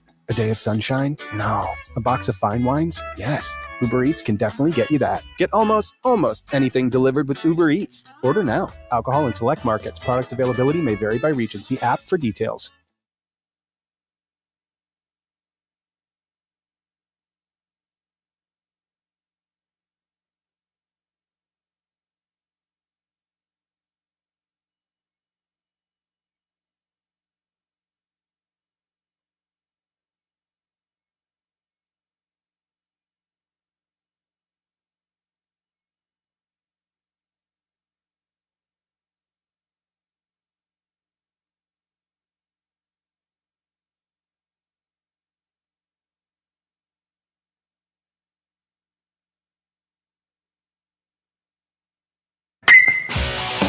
It's time to enjoy a nice hot slice of college baseball. A jam-packed crowd has reached a fever pitch. And strike three called. A turbulent season ends with a repeat. Nebraska dogpiled for the second straight year at the Big Ten tournament. College baseball. By the way, Husker is still insisting that we all picked Oregon. We didn't pick the game. We didn't pick the game. We did not. We did not pick the game. That didn't happen. I'm sorry, but I think he's the one that needs to eat crow. Mm-hmm. Oh, I like it. Nick, what are we eating today? So, I know it's been a running joke over the last couple of months that I refuse to talk about Nebraska baseball. Yeah. It just felt a bit redundant to me because they're already in our sphere. Mm-hmm. And I honestly never knew what else I could possibly add that our weekly friends of the program or us already did, you know? Sure, Program. Yeah. When I started making the slice, the idea was always to highlight the teams that we wouldn't necessarily be paying attention to or talk about. Sure. That being said, today's slice still isn't about Nebraska. Oh! But I do want to use the beginning of the slice to acknowledge the team quick. It's like a salad before the slice. At the old Pizza Hut, you know, they had the salad bars you could load up. I mean, a lot of places give you a salad before your main course. I love salad. So here's the salad of college baseball for Nebraska quick. It's been an extremely emotional year for the Huskers with the loss of Greg Sharp and them winning the Big Ten tournament after the extremely tough year they've had is a testament to the team's passion and tenacity. Winning the Big Ten twice in a row is no small feat, and I hope that Will Bolt and the guys have the best run they possibly can down in Chapel Hill. Yeah. Okay. It just sounded a little phony. I didn't believe you. Josh, when have you ever known me to say anything nice about Nebraska? That's Never. true. This is a good point. That was genuine. Okay, sorry. It sounded a little very real. Okay, I apologize. Keep going. But now it's time for the slice. Today, I want to give my personal list of appointment games to watch during the first round of the regionals on Friday, May 30th. If Nebraska's not on this list. I mean, you realize it's a rematch of the game of the century. I don't forget about game of the century too. This 20-10 Black Flash 41 reverse pass. You know what this is? This is the rubber game. Oh man, they won the second one. We won the first one. This is the rubber game. Big time. Anyway, go ahead. So these games range anywhere from Possible upsets to just fun teams to watch. So let's get into it. By the way, they aren't in any specific like top 10 order or anything. I just kind of threw a bunch of games Here's on. some games to watch. Yep. First one is Northeastern versus Mississippi State at 6:30 p.m. on ESPN Plus. Is this the graphic? Not yet. Oh. We're not ready for that. Sorry. The Huskies are a friend of the slice. Yeah, they are. Last time we talked about them, they were on a 20-game winning streak. Since then, they've added 7 more to that total. It's impressive. If they can keep this momentum, well, I mean, that would just be awesome. Sure. Nebraska versus Oklahoma. Game of the century Game of the century 3. Let's go. 4 o'clock I p.m. hope Jerry Taggy throws out the first pitch. Also on ESPN Plus. I mean, I don't need to explain why this needs to be appointment viewing. It's Nebraska playing baseball in a regional. Wow, short It's shrift yet Nebraska, again. Oklahoma, the way God intended. Remember when college baseball stole this rivalry from us? Jeez. Next. Oregon versus Utah Valley, 8 p.m. on ESPN Plus. Wait, Utah Valley? Yep. What? It's no secret I'm pretty high on the Ducks, and they've been a pretty consistently fun team to watch all season. It's not the top of the list, but it's one I'll keep an eye on because it's Oregon. They took a big old greasy dump against Nebraska. Nebraska made them look like a bunch of muffin tops. And yet they're both in the regionals. That's amazing. Interesting. I lost my point. East Carolina versus Florida. That's noon Florida on ESPN2. We can watch it here. ECU has been really streaky this season, but when they hit, they absolutely hit. Sure. The Gators, on the other hand, have been fairly solid all season. I think this could just be some good ball. I think Jack Caglione might hit a home run or two for him. Oh, nice. Stetson versus NC State, 1 p.m. ESPN Plus. Wow, you're picking a lot of small schools. Stetson is one of those G5 teams boy. that have been pretty good, but like in a weird way. It's weird that they made a regional. They just kind of showed up. It'll be interesting to see how this one just plays out. Definitely. UCLA versus Fresno State, 3 p.m. on ESPN Plus. UCLA hasn't made an appearance in the NCAA tournament since 2022. Fresno State was in just last year. The Bruins haven't made it to the CWS since 2013. Fresno State, 2008. Both of these teams are hungry, and I think they'll both be giving it their all. All right. I would hope so. It's a tournament after Yeah, all. I It's the hope last game of the season, Brent. You can't hold anything back. That's It is true. the last game of the season. And last on my list, Creighton versus Kansas. Wow. 7 p.m. on 1620 The Zone. Really? Is this true? It is. I'm announcing it right now. Oh, okay. Awesome. Just like Nebraska, obviously we're going to be watching this game. You'd be an idiot not to watch That's right, this game. idiot. Or listen to this Or game listen to on it. 1620 The Zone. Correct. Fellas, it's shaping up to be an incredible weekend of baseball, and I cannot wait to see how it all shakes out and who makes it to Omaha for the 2025 Men's College World Series. Baseball. And then I made a graphic. Look at that. Well, that's why I asked you. You could have. wanted- Why didn't we put that- this up earlier, Yeah, Nick? I was going to put the graphic Also, you up put for numbers on there. You said that this wasn't in any order. Yeah, it's not in order, and it even says it on the top. Games are not in specific order But then why are there numbers? because there's 7 of them. Okay. I didn't want the graphic up before I was done. I wanted it to be a surprise, like as I went, you know? Okay. It's a great point. He had there's I numbers. mean, there's numbers. It kind of makes it look like, oh, Mississippi State Northeastern is the best game of the weekend. Yeah, but look at the top corner. Games. Yeah, not John, in look at the specific very order. tiny Oh, the very, font. very tiny Yeah. font. I I even can't put a little. see on my I even put 2 computer. little asterisks there. Game's not in specific order. Yeah, exactly. That's what I But then said. to Josh's point, why put a number there in the first place? Because there's 7 of them. Because there's 7 of them, John. It's good to know that there are 7 of them. There is. Yes. There's 7 of the It's a games. nice graphic, by the way. Thank you. Great I worked job, really Nick. hard on it. It's a very nice graphic. I think, Nick, you can make some really fun graphics when we get Ooh. to the football season with I mean, something like that. Kevin's got a good point, though. Kugler? Why Oh. didn't you put the times on them? Nick, where are the times? You could have I don't know what time you the could have games replaced are. the very oversized random numbers with the time and the network the game was going to be on. I did Or actually, streaming service. Streaming service. I did Mhm. actually think about putting the times on there, but I'm like, I'll include the times in the slice, and I didn't want this to get too cluttered. It was already getting kind of a lot. I mean, sure, just a colon and a couple of more digits would. No, I know. I probably should have included the times. It's a nice graphic. Thank you. You did a great job, It Nick. really is a nice Thank graphic, and I appreciate the slice all season long.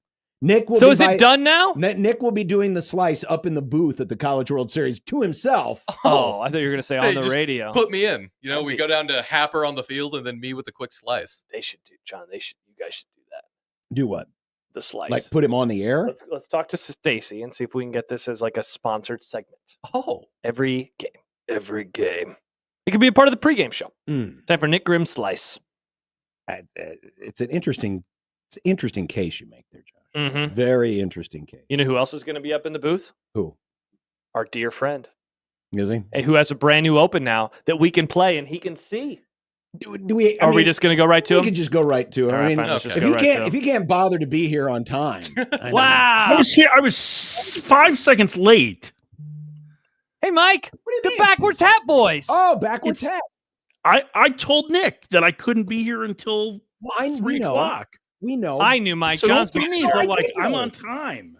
But I did know. But I just, we were already. We knew, but we didn't know. Is that what you're saying? No, I did know. Nick sent us the text. I thought you were supposed to be neutral. Which major league team are we pimping? Oh, good Major question. League Tom. Baseball. Nice. You're the Rob Lowe. Rob Lowe. I Baseball. get these two confused all the time.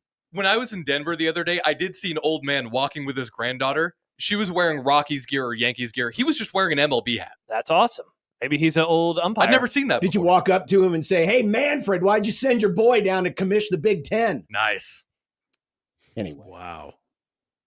uh, Do you have some issues here, John? Is there something that we need to You brought a discuss? pillow here in here, about Farron. Tony I did. I Batiste? brought a- Where's the pillow at? For his arm? Yeah, One, I'm look at impressed that. that you were able to get to the studio. Who drove you? That would be me. That's awesome. Welcome back, John.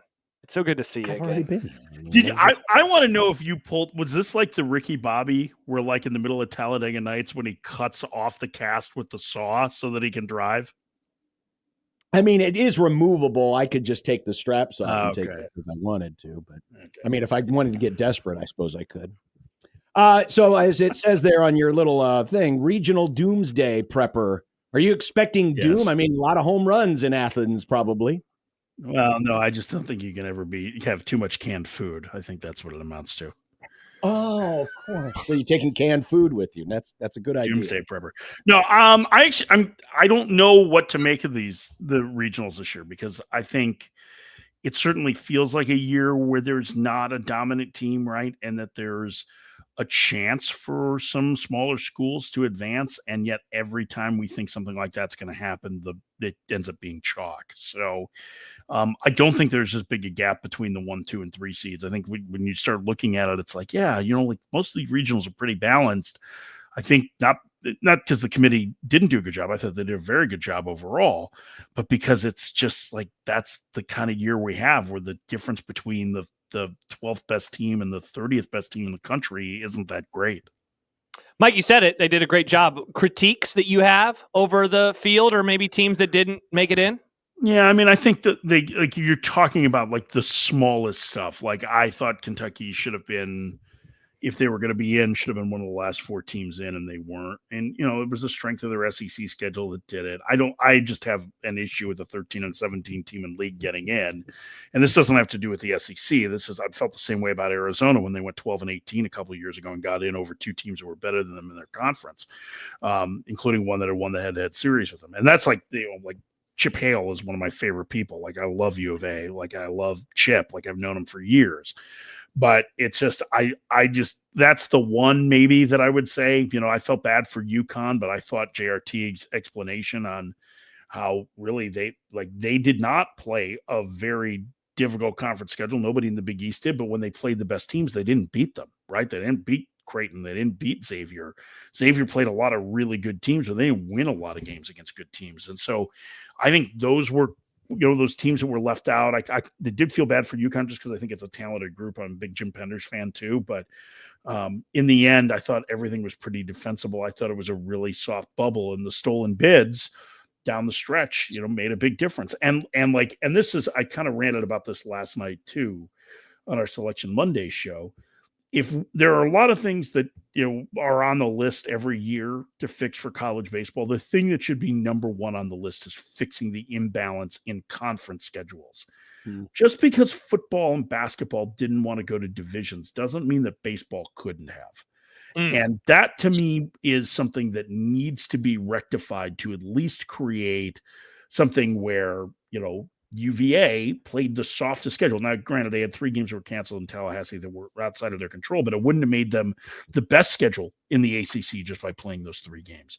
So, like, there has to be a fix for that, because what you see is like a team like West Virginia, who played a really soft schedule overall, and they win the Big 12, but they end up as a 2 seed. You see Iowa, that played a really soft schedule overall, gets everybody excited. Their RPI was never in at-large range. If they didn't win the league outright, they were going to be in big trouble. So that has to get balanced out, and that should be the number one focus of the power conferences right now with these mega leagues, is getting the schedule more balanced in conference play. And I realize it's going to take a couple years to do it, but you have to do it. Why did the SEC get rid of divisions? Well, so did the Big Ten. So did the ACC. Like, they all did. Right, but why? I mean, football. They didn't want the divisions anymore in football. Yeah, but they're different sports. I don't just here. I'll be prove my ignorance. I didn't realize there were still divisions in baseball. I figure you there weren't any. No, there aren't now. There used to be. Yeah, I guess I figured as the leagues balloon, you should just have specific rivalries, right? That you play twice, like you do a home and home with. Wouldn't that be best? I'm not sure. How is the SEC schedule? The SEC schedule is. I mean, it's 10 random. weeks, 30 games. There's not like designated play like everybody twice in 3 years is what it amounts to. No, there's not a designated home and home now, because there can't be, because you have to, what they're doing is they're balancing it out over the course of 3 years, as opposed to trying to balance it once a year. And I think that there's got to be a better path forward than what we have right now. And that's, agreed. To me, that's the number one issue that the sport faces in the power conferences, because these leagues, there are 17 teams in the Big Ten. Like, when they add University of Chicago back to the Big Ten, it's going to be a nightmare for baseball. Not to mention when Wisconsin finally brings back their baseball Don't program. get me started on that jerk Barry Alvarez. Whoa. Barry Alvarez, I don't know if he's actually a jerk, but the Barry Alvarez said that as long as he is around, there will never be baseball at the University of Wisconsin. Well, let me ask you this then, Mike, moving away from Alvarez. And I did not plan on asking this today, but Tom Chattel spoke with Ed Service, who will soon be finishing up his career at Creighton. And he's had this now in multiple columns, Chattel has lately, for the Omaha World Herald, about, the regional kind of traveling bus conferences. Like, I think it's a great idea. I don't think that it's going to happen. Like, is there a world where we can have a marriage of the football dollars and common sense with regionality in a sport like baseball? Is there a world where that happens? Yeah, probably. But I mean, there's probably like rainbows and cotton candy on every sidewalk corner too. I just don't know amazing. that The Cowboys win the Super Bowl. Oh God, I love this world. I mean, I think, doesn't divisional play do that to some degree? Like, if you stay in the big, like, let's take a Big Ten that goes west to east, right? If you were to take the 4 West Coast teams and, let's say Nebraska and Iowa and Minnesota, that right there, that's 7, and the travel isn't quite as bad, right? It's that, like, all of a sudden you start to see a path where you can get, an 8th team into that West, whether it's, you're probably not going to take Illinois and Northwestern apart from each other, but like, there's a way to be able to build it. Or maybe you move both of them to the West. I mean, at least Chicago's easy to get to, right? So I think there is a path for it. But again, like, I don't think it's going to be one of those things where, unless we blow up the entire NCAA structure, which is certainly possible, right? Like, you would have to take a complete and total restructuring.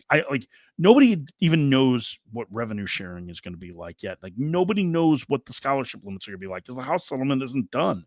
Like, there is just so much uncertainty that until we get a clear path forward to what the finances look like, I'm not sure that we can take care of any of the other stuff other than scheduling. That should be easy. Like, that part should be easy, but the rest of it is going to be tied to the monies. And the other part of it is, like, how does baseball make itself self-sufficient? Like, you're seeing growth in places like UTRGV, right? University of Texas, Rio Grande Valley averaged 3,100 fans a game this year. That's the 28th in the nation, right? Like, that's awesome.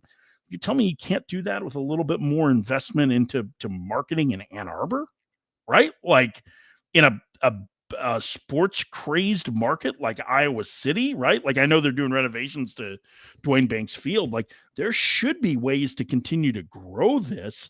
And especially with more games being on TV, that's revenue too. That's the SEC got the head start on everybody television wise That's a big reason why they are where they are. Of course, the big difference is SEC Network, they do a lot of baseball. Big Ten Network does some baseball. Well, yeah. I mean, the ACC Network does a fair amount too, but it's still like we had a whole weekend where because of other championships that there wasn't a game scheduled on linear TV originally, which was a little bit frustrating as we got down the stretch, like beginning of May. So, and that rectified, that changed as the year went on. We ended up having a couple of games on, and that was great. But again, like it's the SEC cares more because it's making money on baseball. So figure out how to make money on baseball and you'll get more games on TV and you'll get more eyeballs and it will continue to feed itself. And then everybody won't be screaming about the SEC getting 13 teams because they'll get balanced out. I know that it means more joke, but they certainly care more about baseball than all the other conferences. Easily. You've seen North Carolina this year. Now Nebraska still has to get through Oklahoma first in the Game of Century Part 3, but very nice. Give Husker fans a reason for hope if they should meet the Tar Heels. I can't. No, Mike. Yeah, man. I think North Carolina might be the best team in the country. Their pitching staff is exceptional. You probably, if you beat Oklahoma, which isn't going to be easy either, because you're going to have to face Kyson Witherspoon, who's one of the best pitchers on the planet in college baseball. Then you'd have to face Jake Knapp, who hasn't lost a game this year, and was the ACC Pitcher of the Year. And I just watched him throw a complete game, 4-hitter in Tallahassee against Florida State, and then turn around and throw 7 innings of 2-run ball, setting down the last 10 that he faced in the ACC tournament. I just think North Carolina is really good. Their offense has gotten better as the year's gone on. I think they're a really talented team. I think I think it's a difficult task for anybody other than the Tar Heels to get out of that regional. So I like the Nebraska's experienced. They're old. They've been there before. They're playing for Sharpie. Like all those things matter, right? Mm-hmm. But that to me is still like that's a really difficult matchup. Like if that is not the regional that I would have wanted to see come up. Their pitching staff is. I know they didn't lead the nation in ERA, but they came pretty darn close. So they were a run better than anybody else in the ACC. That's a really good team. What regional does have the best chance at an upset? What regional has the best chance? Baseball America put your regional, Mike, at the top. Well, I think there's a good chance for that. I mean, it's like Duke. If you have left-handed hitters, you don't want to face Duke because they've got a ton of pitching. Oklahoma State is playing really well. They started 12-14 and they were 1-6 in league. To start this year, and they can actually pitch. Like they were pretty good on the mound this year. They've been dinged up and they're starting to get a little healthier. So they're dangerous there. Georgia is, still inevitable. I mean, they've got a very good team overall and they really swing the bats well at home at Foley Field. So that's going to be a fun one. I'll tell you the team that I think is primed, who's not a 1 seed to win a regional is I love UC Irvine. And I think they're, like this, that's not an easy regional. UCLA is pretty good and Arizona State is certainly talented, but I think UC Irvine is a team that can win one. I think Arizona is a 2 seed, can win one. I think the Coastal Regional is one that's going to be up for grabs. I don't know if Florida would be considered an underdog in that, but like this would be the year that ECU finally gets to Omaha, right? Like they had to win the American Conference tournament in order to get into the field. So of course this would be the year when they don't have a team that we're like, oh my God, they're an Omaha contender, that they're an afterthought that they would get through. So I think those are a couple of the spots that I would say. I think NC State is pretty good too. I'm really curious to see how they play against Auburn. So those are a couple of the spots where I think 1 seeds. I don't see a 4 seed that necessarily can go through there. There's Oklahoma State would probably be one of the better 3 seeds for that. But yeah, those are a couple of the spots that I would look at. Like that's why I'm worried that like we're going to end up with chalk. ECU has never been to a CWS, right? Never. No, they're we joke they're the Susan Lucci of college baseball, which is great because all the kids know who Susan Lucci is.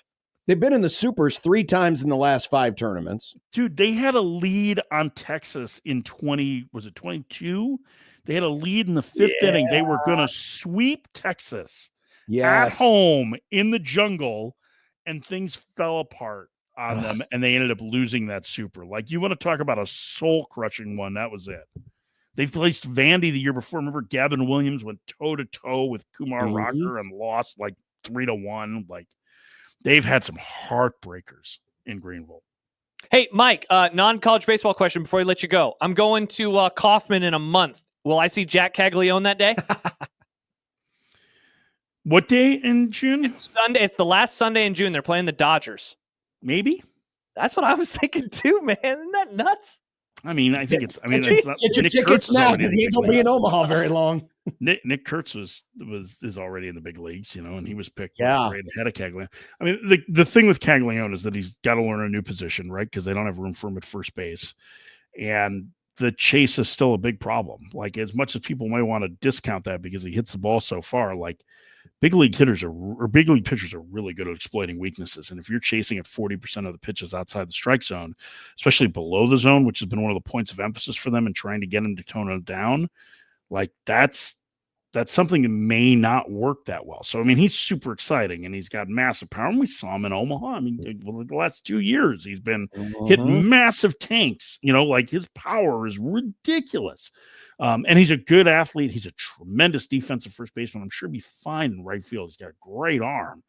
But I wouldn't, I think he's going to be up sooner rather than later.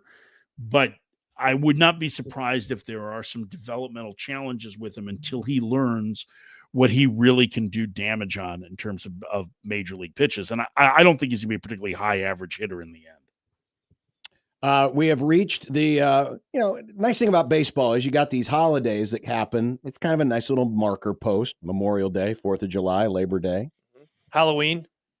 Sure. Halloween for Nick. Your division leaders at Memorial Day: Cubs by 3, Phillies by 1.5 games, Dodgers by 2, Tigers by 5, Yankees by 6, Mariners, Stibbs, by 1.5 games. When we do this again on the 4th of July, which team is most likely not to be leading their division? Well, first of all, I want to say that with Nick's fiance being a Rockies fan, isn't every day the Day of the Dead? Hey-o!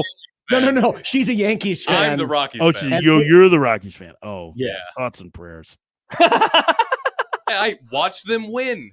The Yankees lost to the 2025 Rockies. One time, Nick. How do we contract the Yankees out of the American League? I mean, to lose to the Rockies? Come on. Cowboys wouldn't even do that. I think the easy pick on the screen is the Stibbses. I think the Mariners are, they feel like they're a little bit over their skis. That's not a great division, so I wouldn't bet on it. I think the Dodgers are going to be fine.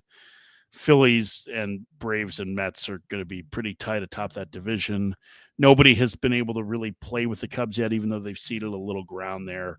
Detroit, still have questions about their offense. I saw they just put Matt Vierling back on the injured list a couple minutes ago, which was a bummer because he's been dealing with some shoulder issues. And nobody, like, the Yankees are 6 games ahead of the Rays are a game over 500 right now. Like, that's the only other team with a winning record in the East. So I think that's probably most likely. If I were to pick one, is Seattle would be out of first by the beginning of July.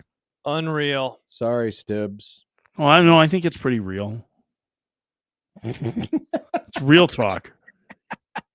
Real talk. All right. So if you want to catch Farron, he'll be on the Athens regional. Yes, we'll have 2 games. Georgia and Duke and Oklahoma State and Binghamton. Yeah. So Binghamton. Georgia and let's see, Georgia and Binghamton will be 11 a.m. Central on SEC Network on Friday, and then 5 p.m. Central will be Duke and Oklahoma State on ESPNU. And of course, we've got Nebraska and Creighton going on the same day. And the game of the century 3 between Nebraska and Oklahoma. There it is. You can throw out the records when these two teams get together. Oh, man. You remember my game of the century 1, 1971, game of the century 2, 1987. Correct. And now 2025. John, are you going to make it to Fayetteville or not? Are you clear? No, John, I am stuck here thanks to Happer's my boat going. anchor. Happer is going. He'll be there. We'll have live coverage on 1620 The Zone. I'll be in studio. Tight. With some score updates and post-game. Wait, really? Yeah, which one? You weren't listening on Saturday? We did the same thing on Saturday. I missed it. Oh, John, that's shocking that Josh would miss a baseball game of any kind. especially on the radio. I did hear on some his of it. station. Now I missed the post game coverage, but you were at home. I didn't realize you were going to come here. Or are you going to do it from home? That makes more sense. What is No, it wait, you guys you call the Nebraska post-game show? Big Red Redemption? Is that it? Big Red overreaction. Overreaction. Big Red hasn't had redemption in There a is long not. time. Yeah, there's no redeeming qualities. It's Big Red overreaction. So will you be the big We should blue get hard Farron. then? Get it? Instead of blow We hard, should the get- big blue yeah. hard this weekend. Nice. There you go. We should get Farron to guest host a Big Red overreaction. Mike, I would come you in and want do it to- with you. I think that would be so much fun. I That would would have be no incredible. freaking clue what I was talking about. There's no way I'm going to watch the game. Like I'd be like Josh talking about baseball. It'd be awesome. What do you mean? I Mike? would just Wait, what's that? What are you trying to say? I would say that you don't watch baseball. What I would do is I would come in and I would just poke the bear on every caller. Yes. I Okay, would so do what that. we need to do then, it's like Yes, Farron will be like the emergency fire extinguisher, break glass in case of Farron. So if there's like a really painful loss, We bring Farron in from the bullpen. bring Farron in just Bring to in the react. righty. Bring in the righty. Or we wait for the next time to play Do they Northwestern. play Northwestern this year? Yeah, I'll do the No, Northwestern they do. post. Oh, not. man. No, wait, Do they play Illinois? I would watch them beat Illinois. No, we don't play Illinois. I thought this they year. did play Northwestern, but it was in Lincoln because it made me Oh, sad is because it? I wanted the game to be at the tiny stadium by the the Lake Stadium. yeah. Maybe they do play Northwestern. I was there, Mike, last year. I went to a game. It was awesome. I had a It's so blast. awesome. It's so So great. small. I couldn't I believe wish it. they could build the real stadium on the lakefront like that. Oh, that'd be sweet. That would be sweet. All right. Well, have a great call. Enjoy. I will Don't be tell me what watching, you do. as many others. Oh, you'll be locked in on squeeze play. You damn right I will. The Creighton game, the Nebraska game, and the squeeze play. It's going to be like multi-TV setup. Yeah, Big it's gonna be great. It's the best. Like it's such a great weekend. It's not the NCAA basketball tournament for most people. I get it, but it is. If you want to sample college baseball, squeeze play is the way to do it, and this is the weekend to do it on because regional weekend is like 3 days of just absolute exhaustion from like 15 hours of baseball. It's great. Put it Josh's on the post. favorites are great. Honestly, it's what the NCAA tournament used to be when the games were staggered just so where you go from finish to finish to finish. Now they don't spread do 'em out that a as lot. much anymore, but Yeah. in because there's more games in the baseball tournament because it's double elimination and they're all playing overlapping each other. You just go boom, boom, boom, boom. And it's amazing how many times we get dramatic moments on top of each other where they have to go double or triple or quad box. It's amazing. It's great. The octobox is really that's the key. That's when Mike Rooney starts running around in his underwear. Is like when the octobox comes out. I don't need to hear about Mike Rooney. I just wanted to get you ready for regionals. No, I'll be ready. All right. See you, Mike. Bye, Mike. Bye. Mike. Mike Farron, Sirius XM MLB Radio, and he'll be on the call for ESPN this weekend. We'll be back, and we've got Bruntz coming up. Quick look at last night in the NBA. Oh, sweet. Hoops. 16-20 the zone. Hey everyone, Josh Peterson here for WhatMakesUs.com, brought to you by the Wellbeing Partners. We are nearing the end of May, last week of May that we are in right now, and you can go to WhatMakesUs.com or you can go to 1620thezone.com and you can submit a photo on how you focus on your well-being and how you practice self-care. Share your story online at 1620thezone.com. In months like this, and really every single month, it is important to remember that mental health conditions are common and a variety of ways that people can manage and treat mental health conditions, whether it's getting outside for some exercise, maybe taking medication, therapy, yoga, or maybe for you, you're not going through something, but I'm guessing that there's someone in your life who absolutely is. You can be an ally, and that can mean as something as simple as maybe listening without judgment, maybe giving that person the space that they need in that moment, or anything else that their heart desires. Again, you can go to 1620thezone.com today to share your story and submit a photo on how you focus on your well-being and how you practice your self-care. It is WhatMakesUs.com, brought to you by the Wellbeing Partners.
We probably need to start a new segment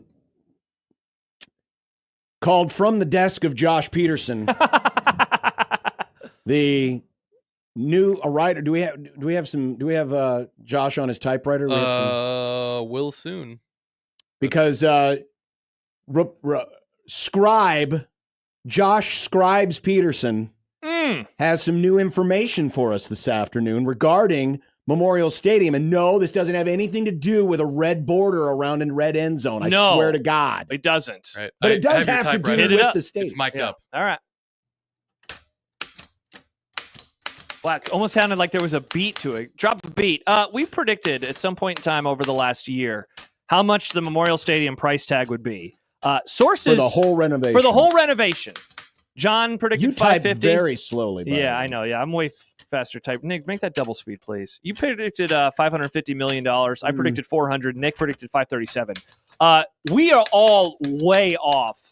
I was told, and this went up on Husker Max about an hour ago. So you can read the full details at huskermax.com from Josh Scribes Peterson. That the number will be between $500 million and $1 billion. Whoa! Wow. At the very least, we're talking about 1.5 times what it would have been under Trev Alberts' plan of $450 million that he announced in 2023. There were included some photos in there of what the original renovations were going to look like. I was told today that there will still be stuff happening with South Stadium, maybe a little bit different, maybe in the overall look of it, but they're still doing stuff there. Mm-hmm. But the price increase, now part of this is going to be what I know, and part of it's going to be what I guess. What I guess part of it is going to be tariff-related. The other increase is going to come from changes that are happening to the west part of the stadium, and in particular the lower bowl, aka the non-red seats, if you will. The original West Stadium. The original West Stadium. And what we're talking about there is different, the way I was described it was like levels. Like Kramer. Like levels, Jerry. Honestly, yes. The levels. And so there will be suites with their own kind of standing areas, if I'm to understand it correctly. There will be chairbacks on the West Stadium once they finish renovating that as well. And so that is also going to have an entire new look. And so that's why the price is going to go from $450 million to, again, I don't think it's going to approach $1 billion, but between $500 million and $1 billion, I'm guessing it's going to be somewhere in the middle, maybe creeping towards the upper half of that. That's what I was told. Some new information from Scribes Peterson. I'm guessing we're going to learn about this sometime later this year, would be my guess, in terms of the Board of Regents voting on it and moving forward. So the idea of the West Stadium, God, I hope they describe it as levels because then we can get the levels, Jerry. It's levels. Because we had talked about this before, about what they did at Wrigley Field. And what they did at Wrigley Field was they ripped out the lower bowl. They dug into the ground. They built club areas, private areas where, people could leave their seats, go down into the tunnel, go into the private club. It was all you can eat, all you can drink. Very pricey tickets, but, you got a lot of stuff with it. And obviously, there's a lot of stuff underneath the original Memorial Stadium that used to be the training table. I know that there's still some life skills and tutoring there, but there is room down there that's not being utilized or could be repurposed. Yeah. So they could build some private clubs, but then it sounds like it could be like a combination of seats and like cabanas, maybe? Yeah, maybe. Yeah, it's a good way to describe it. Cabanas. BA Coach's Show, before we go to Bruntz, the more we push this off, the harder it becomes to do. 100%. Well, I'll say the more expensive it becomes yes, to do. it's not the harder, because I think that this is going to move forward. It's just, man, they had that number and people bristled at $450 million. What if this is $700 million? What if it is $750? What if it's $800 million? Which I think those types of numbers is what we're talking about right now. Oh, I don't think there's any question. And so what's the reaction going to be to that when they could have had it for a whole lot cheaper? And remember, right now, this is when construction was supposed to happen. I'm told that it now will begin after the 2026 season. So we're still another year away. Is this their version of our boards? Is this what? Their version of our new boards? Nice. The difference is now we have the boards in-house. It's true, we do. They don't have the construction materials in-house, I don't think, unless maybe they're just piling up all this steel and concrete mix in Matt Rule's backyard. I doubt it. They've just been buying 2x4s in bulk over the last 10 years. They've just been holding on to them. No wonder It's so I much couldn't cement. find any the other day at Home Depot. Yeah. You've been Freaking looking for- Dannon's been in there going, nope, we need some more 2x4s. Well, coming up next, Michael Bruntz will give us the skinny on how the hell did they do it? Nice. Nebraska baseball, 1620 The Zone.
Here's a story of a man named Bruntz who covers Husker sports, boys and girls, like football and basketball, even weightlifting, like front squats and curls. Then one day, good old Bruntz called a talk show, and acting on what they thought was a hunch, John and Josh wanted to start a family. And now we get to talk to Michael Bruntz. It's Michael Bruntz. Michael Bruntz. Now we get to talk to Michael Bruntz. If you want to check out Josh's story that we just talked about last segment, check it out on HuskerMax.com. We've retweeted from our various accounts. Excellent work as always by Scribes Peterson, my new favorite writer. Whoa, come on. As we bring Bruntz, here, I got it. So we bring Bruntz onto the air? I consider Bruntz more of he's kind of like Will Rogers from way back in the day, more of a folksy humorist. Is that Bruntz? Is that true? I guess. I'm trying to save myself, Bruntz. Just help me out here. Yeah, you're digging. I appreciate the effort. Mm. I was just reading about as I was on hold there. I was just reading about Harry Carey's diary from 1972. Did you see that? No, piece, John. No. Apparently, it's an impressive log of his drinking days from 1972. Oh my God! Did he actually do it, or did someone have to do it for him? I don't know. But you guys brought me on. I didn't get to finish the story, but it seems true. We should do a dramatic I figured I'd talk about it. Where is this story available, by the way? Do you know? I don't know. I got stuck in like a doom loop of links, but it looked like the Sun Times. All right, written about it. I will look this up. Bruntz, you started the baseball pod this year. If you're looking for another podcast to start, Doomed. What was it? Doomed something of links. Doom scroll of links. The doom cycle of links. Yeah, I think that'd be a good podcast that I'd listen to. Yeah, no, that and like Wikipedia rabbit holes would be another good one. Yeah. But yeah. Anyways, how's it going? What are you guys talking about? I heard the price tag Memorial Stadium. Is that the word? Yeah. Going uppity, up. Going up. Yep. But you know what? That's not the story, Bruntz. That's not the story. The story is they dogpiled again. Wow. At Charles Schwab Field. You were there. You were there. You saw it. I saw it. Yep. Maybe your eyes were deceiving you. I don't believe what I'm seeing. No, you actually saw it. Did we learn anything in this tournament run that maybe we didn't know before about this team? No. I mean, I think what we saw in the tournament was that it kind of finally came together. I mean, when you look at Nebraska's regular season in totality, I mean, it was a team that was always kind of good enough to hang around. I mean, they beat ranked teams even when things were not going well. They were all also, on the flip side of that coin, frustratingly unable to start any kind of momentum in any kind of winning streak. I mean, they're on their longest winning streak of the season right now at 5 games. So that's been the year that they've kind of had. But, I think offensively they felt like they were going to have to be a team that 1 through 9 would wear down pitchers. And they finally were able to do that against a couple of really good arms in this tournament. And you finally saw, some pitchers figure it out on the mound too. I mean, Ty Horn was exceptional in the title game. Jackson Brockett once again, showed up in the tournament when he needed to. And, I think it was just a matter of things finally coming together over a 4-day stretch for Nebraska with a little bit of help from Michigan State's right fielder. But I don't know. It's a different, just seeing the players and the coaches after that win on Sunday, it was a much different feeling than last year. I mean, it was, I think, a little bit more of an exhausting run this time through. But that they had to do it to get to the postseason. To their credit, they were able to do that. Yeah, Bruntz, I wonder how you now are able to put this into perspective of the inconsistency throughout the regular season and then going on this run. Like, it goes beyond just like peaking at the right time, doesn't it? Like that there is something that they could maybe get under the hood and figure out why are we playing like this in March and April and even, May at times in the midweeks, and then not so much, when it perhaps matters the most. Well, I mean, as far as this year's team goes, I think it took them a while to figure out how do you come back from having to cover Mason McConaughey's innings. I mean, you lose your preseason third-team All-American the third week of the season. You have to cover a ton of innings with guys that would probably not be Friday night guys. For most of the time. I think there's some identity things that they needed to figure out, especially at the plate this year. That they had to kind of make some changes too with the way they do things. I mean, Will Bolt took on a much bigger role with the offense in the second half of the season. And I think you saw the numbers kind of reflect those changes in a positive way. I think it was a tough coaching job with this group of, it's a veteran group, but at the same time, kind of trying to figure out what buttons you have to push amid all the injuries. I mean, I think that was kind of the challenge with this year's team. So, big picture. Is there anything to take away? I don't know. We'll kind of see how the rest of the season goes. Sure. But I do think they had to overcome a little bit more this season, especially with the injuries that they had throughout the season. Not just McConaughey, but I mean, they had a number of guys in the lineup that were just out for the last 3-4 weeks of the season. That they won some games when their backs were against the wall just to get to Omaha, and then kind of went on that run too. Michael Bruntz of Husker 24/7. When you looking ahead to this weekend, and Nebraska's kind of juggled through different number one guys before, is it possible that they might look at the matchups or the potential matchups and line up the pitchers that way versus necessarily, hey, Ty, it's game one, you're going to get the ball. Maybe in years past when you had a Shane Comine and you knew, hey, he was your number one guy, he gets the ball. But could they set up the pitching based on this first matchup against Oklahoma and then what they would hope to be a second game against North Carolina? Yeah, it's going to be interesting on both sides from Nebraska and Oklahoma, how they choose to do this. I mean, Oklahoma has one of the best arms in the country in Kyson Witherspoon, and I don't know that it's a guarantee that he throws against Nebraska on Friday. I mean, they're probably looking at it the same way of, in the optimum, you're playing North Carolina at home on Saturday. What are you going to need in order to do that and go and win that game? And for Oklahoma, the answer very much is, they might need Witherspoon on Saturday. So, the matchup that they end up getting, I think is going to be largely based on matchups and numbers, and kind of giving yourself the best chance to go through and get to 2-0. Because I mean that's the recipe for how you win regionals is you go 2-0 through Saturday. So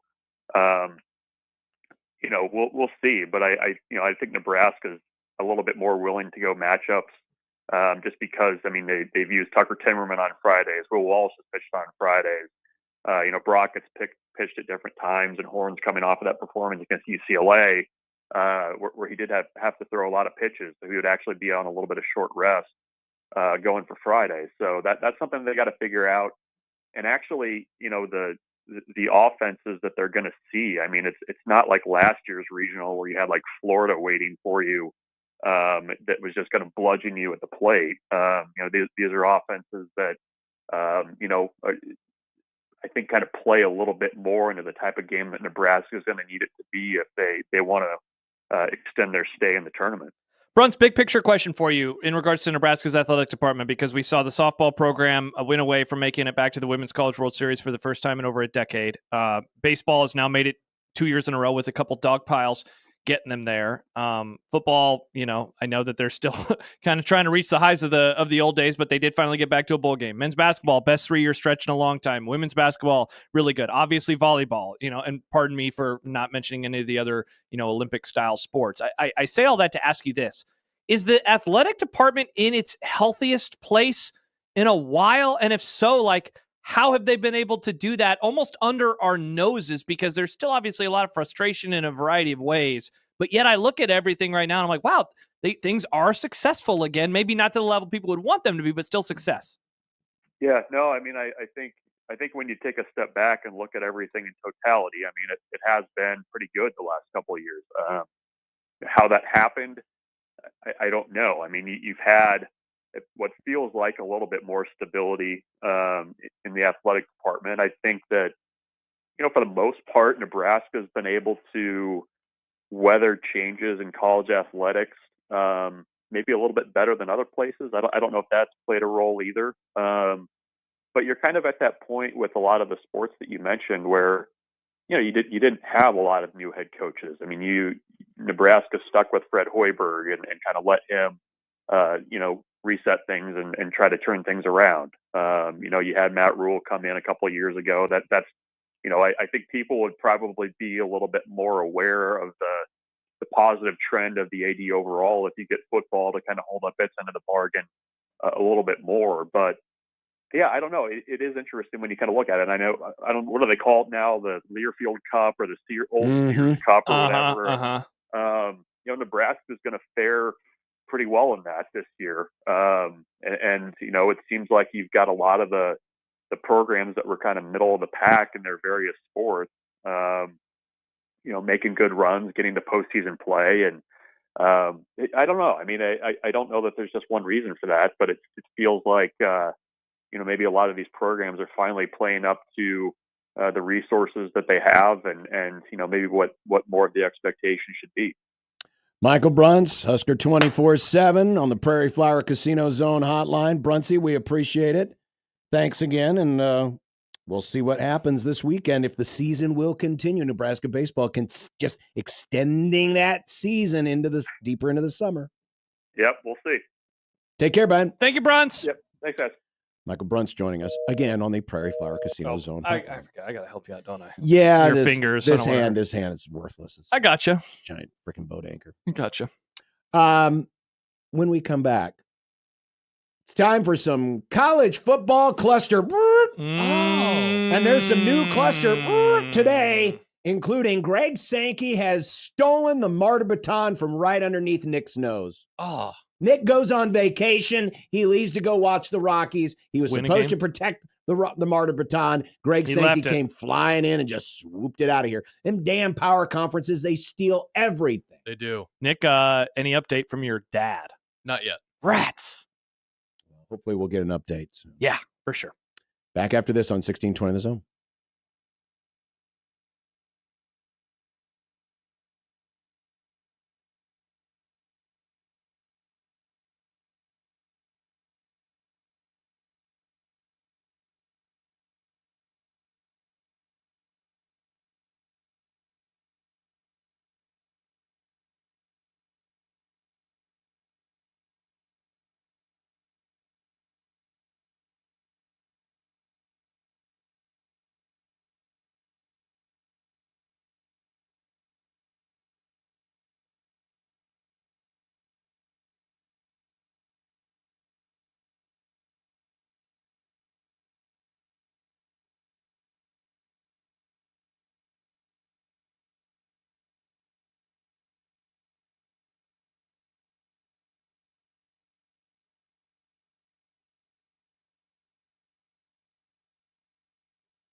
always call him Mr. Touchdown. They always call him Mr. T. He can run and kick and throw. Give him the ball and just look at him go. Hip hip hooray for Mr. Touchdown. He's gonna beat him today. So give a great big cheer for the hero of the year, Mr. Touchdown USA.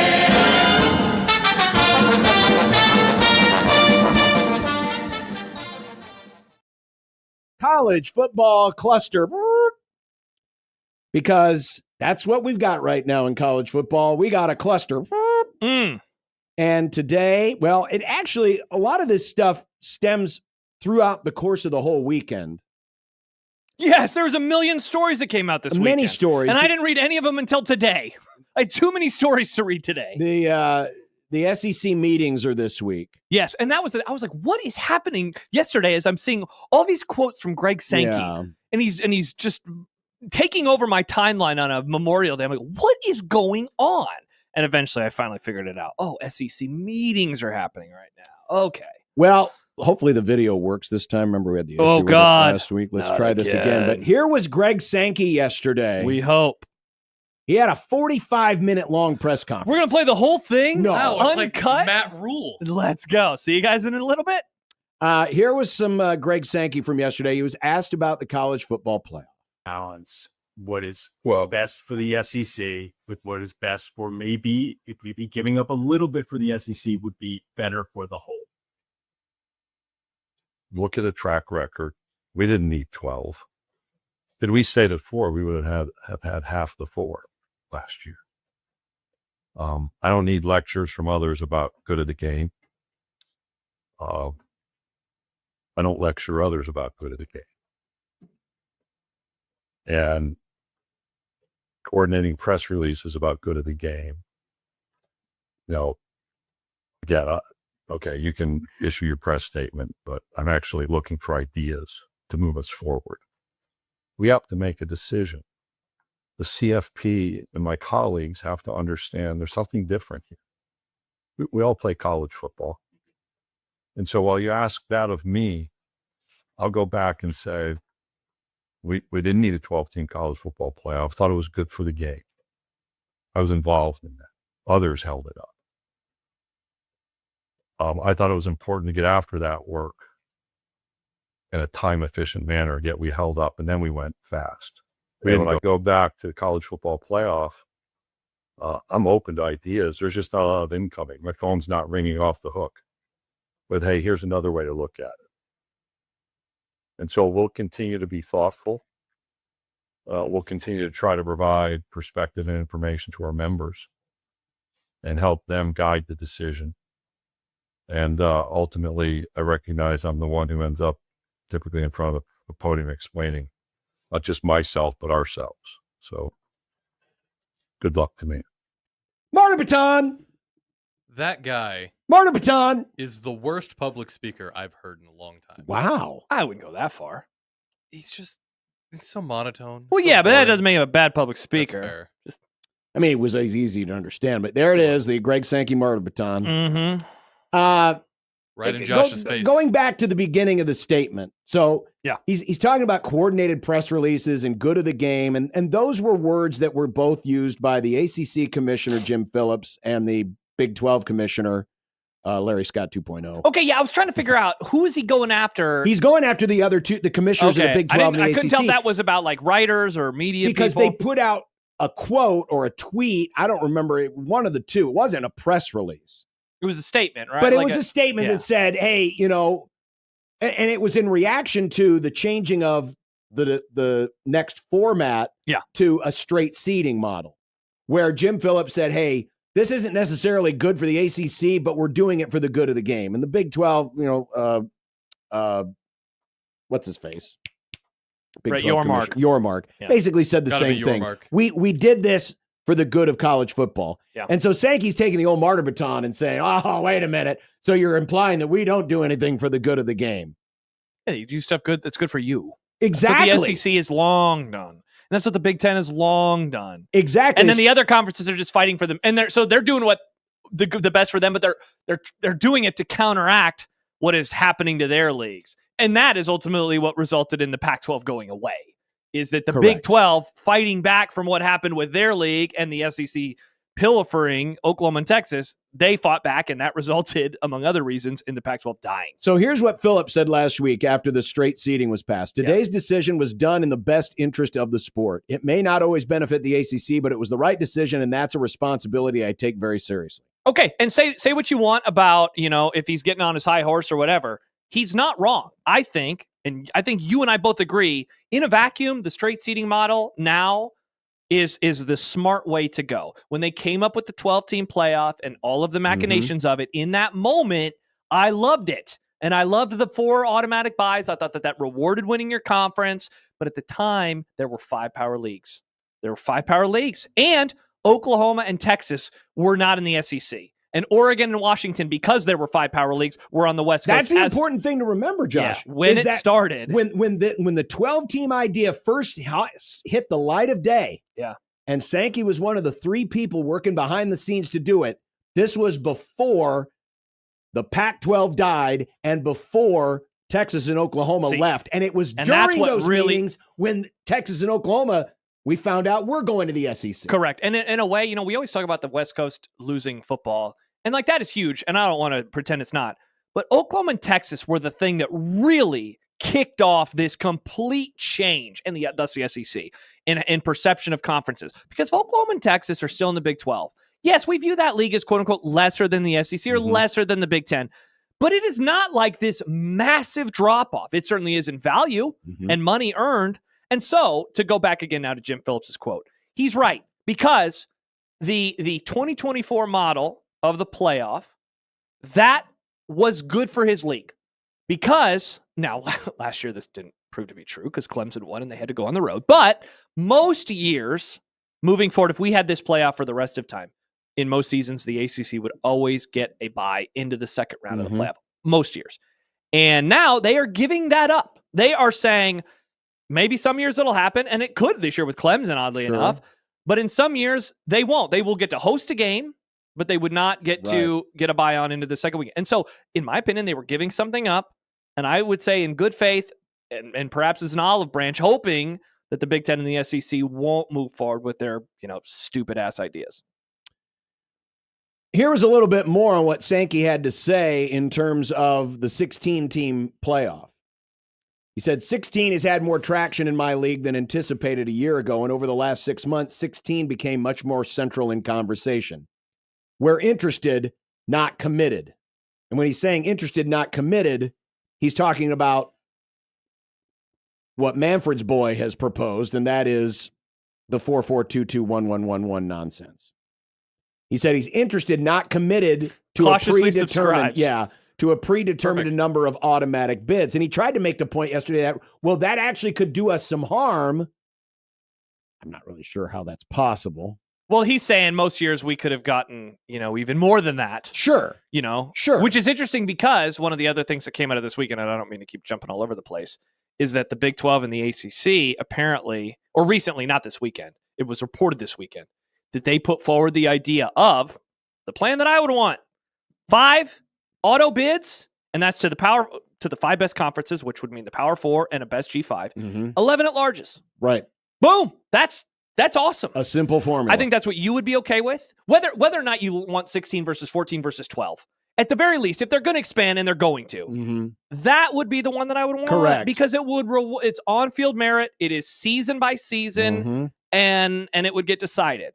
But, man, John, the selection committee has crawled so far into these people's heads for one season, and that's 2024. One season. 2 years ago, Alabama lost in the regular season to Texas. They went on to win the SEC, and they got in over an undefeated ACC champion. And this wasn't like Boston College going undefeated. Believe it. This was Florida State. Yeah. A name brand program, and Alabama leapfrogged Florida State. And listen, you can argue whether it was right or wrong. Correct. Forget about that. But it happened. And you know why they got in? Happened. And you can say, well, because their quarterback was injured. Yes, sure. But you know why they got in? Because their schedule was tough and they lost to Texas in the non-conference. So they were rewarded for Correct. doing what they did. And now they're just looking at last year and they're crying. Wait. We didn't get it over Indiana. Don't lose 3 times. All your good teams, don't lose 3 times. I mean, they're taking the wrong lessons. I say this every week. Well, They take the wrong lessons. Sure. And again, it was 1 year. I know a lot of people enjoyed it in the moment because it knocked Alabama out of the field. But I wonder what the conversation would be like today if Alabama had beaten Oklahoma like they were supposed to. God, would these people shut up? Like, seriously, is that what it's about? Is it just one damn team? Because I'll be honest with you, I don't think Petiti's 4-4-2-2-1-1-1-1-1 nonsense would see the light of day, or they would have proposed it, and the SEC would have shot it down. They would have said, "No way, we don't need this. This is ridiculous," because they would have gotten their teams in, and they would have had 4 versus 3 from the Big Ten. Exactly. But because it went the other way around, now all of a sudden the SEC is like, "Oh, I'm cool with that idea. I'm cool with that idea." And now, if there's one inequity that everybody outside of the southeastern part of the United States has been crying about for years, there's one thing, one inequity that folks outside of the the SEC, have been complaining about. It's the 8-game SEC schedule. It's not fair. Why do they only play 8 conference games when we play 9? Well, now that's on the table, apparently. Yeah. 9 is on the table, but there's a catch. But there's a catch. And it's the catch that sadly we have understood to come, and that is the college football playoff format. Here's Ross Dellinger a little over a half hour ago. Texas A&M AD Trev Alberts, former Nebraska AD, says the quiet part out loud. The SEC moving to 9 conference games is contingent on the CFP format. Multiple guaranteed CFP spots for the SEC means 9 SEC games in his view. And Scott Strickland, the athletic director at Florida. Yeah, he was just whining, saying, why do we need a committee? Yeah, a committee is not ideal to choose a postseason. I question whether it is appropriate for college football. Even though every college sport has a committee. Every college sport has a committee. Yeah. Because it's college sports, because the fields are too big, which then they're going to say, well, I guess we got to pare it down then. You know, again, they're laying the groundwork for the future. Of course they are. They're laying the groundwork for the future. They're laying it out there. Meanwhile, to just blow up the entire thing. And meanwhile, there's a lot of people in this part of the country and in the Southeast who are like, great. I know. That's what we want. You know, I was because they want to lock everything out. And I keep going back to this, and I'm going to keep banging this drum until this drum is done. If you're in a small population state like we are, when you start culling the herd, when you start cutting, you get a lot closer to that cut line. Because if you think the end game is truly SEC Big Ten Super League, you haven't been paying attention. You have not been paying attention. Because if you think this is all going to end once the Super League comes around, heck no. You know why? Because then pretty soon the big money teams are going to go, well, why the hell are we sharing our money with Vanderbilt? Why are we sharing our money with Northwestern? They're going to start eating their own. It just keeps getting, the greed never stops. Andy says they're laying the groundwork like the Empire did in Gorman. It's a great reference. I wish my partner and producer got that reference. Back to that's an Andor reference, boys. I want to get back to something from Dellinger, because this stuff kind of frustrated me. Not kind of, it frustrated me. There are other playoff formats in consideration, including a 16-team bracket with a single qualifier for each league. We just talked about that. A concept supported by the Big 12 and ACC, and one that Sankey has kept in the conversation. There is one problem with the format, said one SEC school administrator. It doesn't allow us to do the play-in games. And I'm not sure we'd have the votes for a 9th conference game either. Dellinger writes, the flip side with the 4-4-2-2-1 format, there is a risk of alienating a large swath of college football fan bases, triggering unwanted intervention from congressional lawmakers and adversely impacting relationships with the top 2 other conferences. And then how about this? This blew my mind reading this today. In an unreported and little-known fact, SEC presidents in March quietly authorized their commissioner Sankey to split from the NCAA if he deems that the right move. Again, it is all out in front. They are laying everything out there right now for where this stuff is going. But how about that? It doesn't allow us to do the play-in games. It doesn't allow us to do the 9 conference games. Like these, when these are all conditional. You ever bet on a game and maybe you have a team minus 6.5, let's say, and the team is up by 20 in the third quarter, and you're already like spending that money. You're like, man, maybe I'll go out to it for a nice steak dinner. Maybe I'll do this. They have already spent the playoff money, if you will. They've already said, okay, so we're going to get X amount of dollars from these 2 bonus football games on that first Saturday in December. We're going to get all of this stuff. And I didn't realize this until this weekend. Did you know that apparently those are supposed to be on-campus games? They're not like, it's not like a doubleheader in Indianapolis. The plan for these bonus 3, 6, 4, 5 games are to be played probably at the home sites of a 3rd place team and a 4th place team. And I imagine that groundwork is being laid as a carrot. Like, ooh, hey, but look, bonus home game. The quota bowls, you get to host a quota bowl. Bonus home game, bonus revenue. That will instantly be the greatest game in the history of Memorial Stadium if they ever got to host a quota bowl. It definitely would be. I would put a plaque up on the outside, like one of those historical markers. Memorial Stadium dedicated, World War I veteran, blah, blah, blah, blah. Host of the first ever Big Ten quota bowl. Huge deal. By the way, so if you're wondering, because we found out last week that this 16-team playoff. Oh, yeah, we didn't talk about this. The 16-team playoff, a 16-team playoff, that's pretty easy. It's 1 versus 16. 16 is divisible by 2. That's it's like great. It's divisible by 2. They want to create another round. So that the last 4 teams in have to play an extra round, and the 2 best conference champions get a double bye. People hate. I tried to go into a bracket maker and make a bracket. It's impossible. Because you know why? Because there's no bracket maker out there that would be like, no one would ever field a 16-team playoff in such a weird fashion. They would just have a normal 16-team bracket. You got to the Sweet 16 in college basketball, and they're like, all right, cool. Congrats to the number 1 and 2 overall seeds. Let's do some weird crap now until we have to get to the end. Using last year's rankings. Yeah. You would have had Clemson versus Miami. You would have had South Carolina at Ole Miss. That would have been your opening weekend of the college football playoff. Okay. And then the winners of those games would advance. So the winner of South Carolina, Ole Miss, would have then played number 4 seed Penn State. Okay.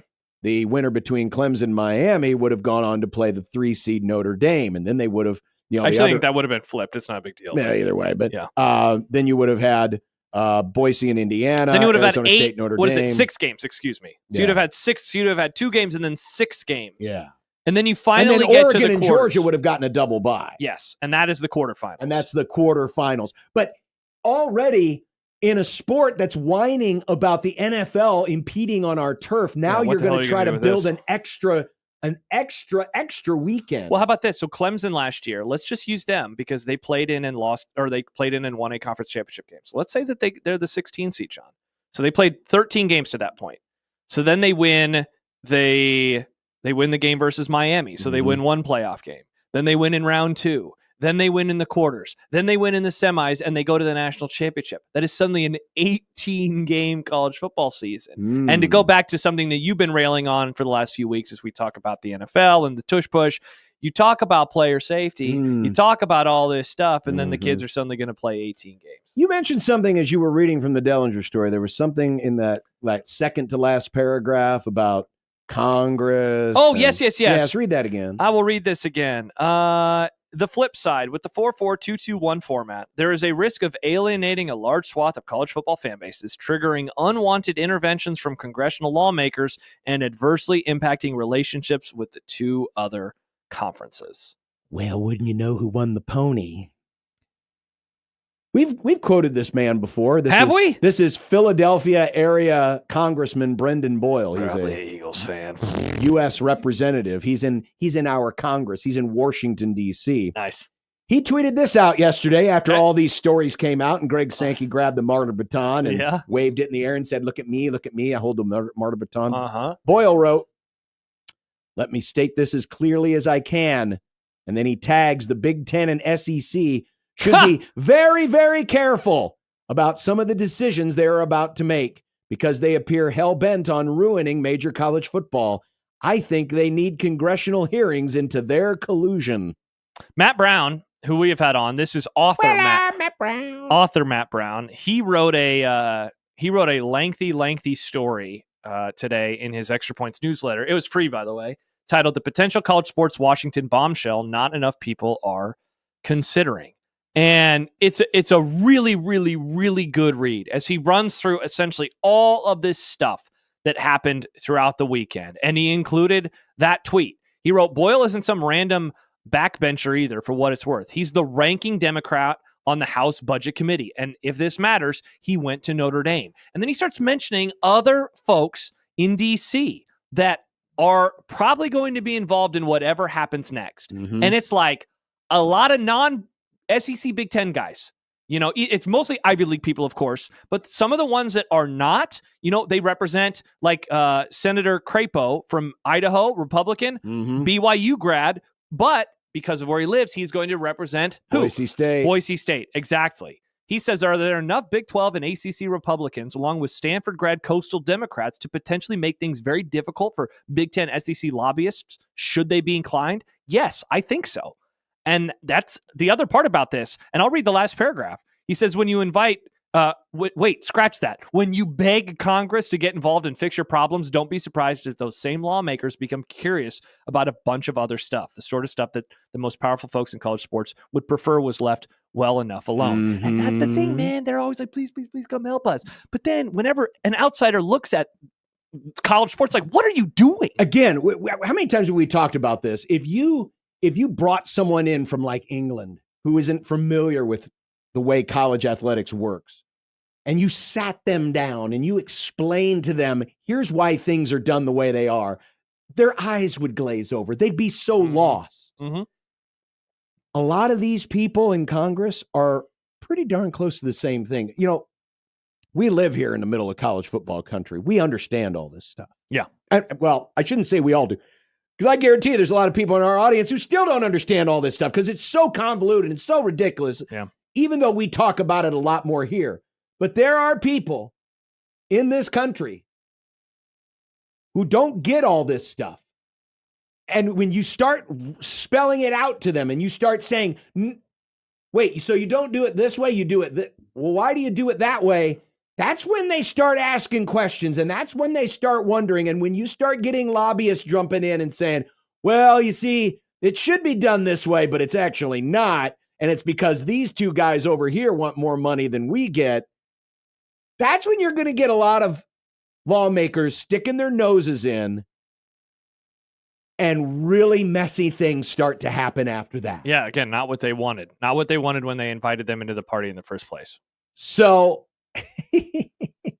and the part about the SEC presidents authorizing Sankey, hey, if we feel like we don't want out of the NCAA, you know why the NCAA is important right now? Not because they're running the college baseball tournament or March Madness or anything else. The NCAA right now is a firewall. Because anytime there's a lawsuit, guess who gets named? The NCAA. If the SEC decides, hey, we're just going to drop that firewall, the lawsuits are coming straight and direct and only for you. And there will be lawsuits.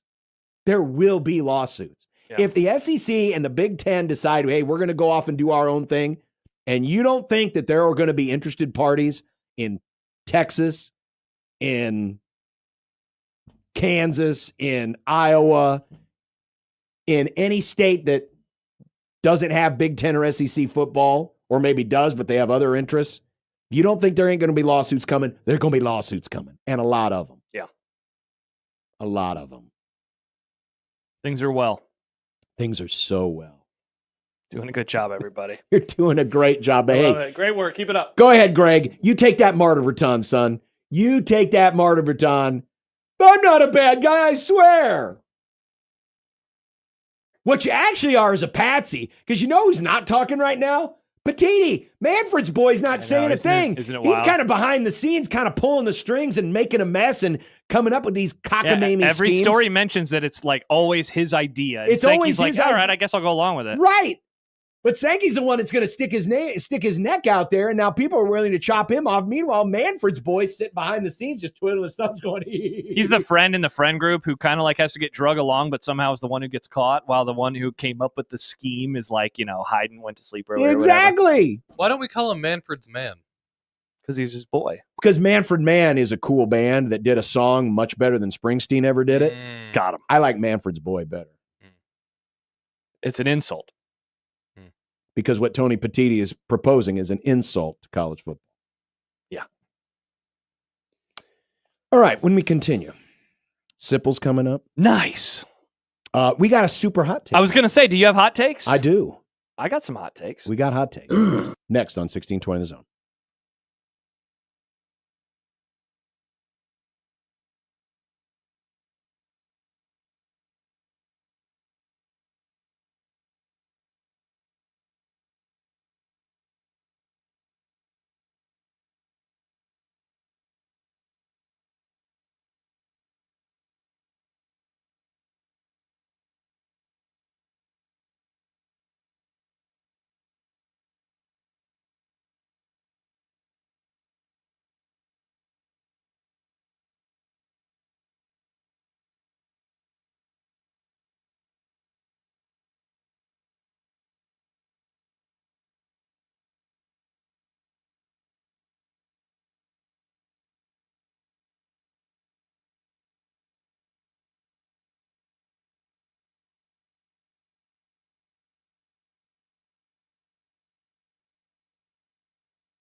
It's Super Hot Take Market. Well, I'm going to branch right off on that last drop. You doing NASCAR? Hell yeah. Well, I'm doing racing. Do you know, Josh, you probably don't because you weren't watching. No, of course not. But that was a real yawn. This is like exciting racing where there's like passing and speed. It's not like boring racing where it's just people running left, right. Hey, that's my racing. I thought you were going to make fun of Formula E. Well, I am. But do you know that we came this close to disqualifying our Indy 500 champion? No, I didn't. Why? What happened? Well, slurs. The guy who finished second, Marcus Ericsson. Former Formula One driver, Marcus Ericsson. Well, it turned out that after the race, he was disqualified. And why? Because he had illegal modifications to his car. Did he use the wrong gas? Did he put NOS in it, John? No, he did not. But I'm not going to get into the technical details. But it basically it was a violation of the rule book. To which a lot of people wondered, well, how did they not find this before the race? Sure. Because they do a pre-race inspection. Mm-hmm.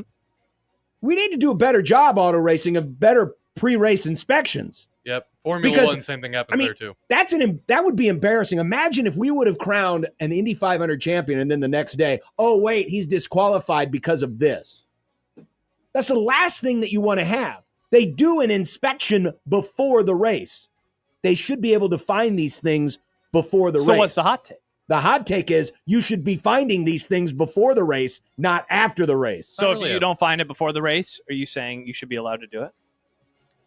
Well, they obviously... It's almost like a pitcher getting away with goo on their fingies. I mean, certainly there's going to be things like if someone tries to cheat during a race, I get that. But this violation was something that was before the race. It wasn't something they could have done to the car during the race.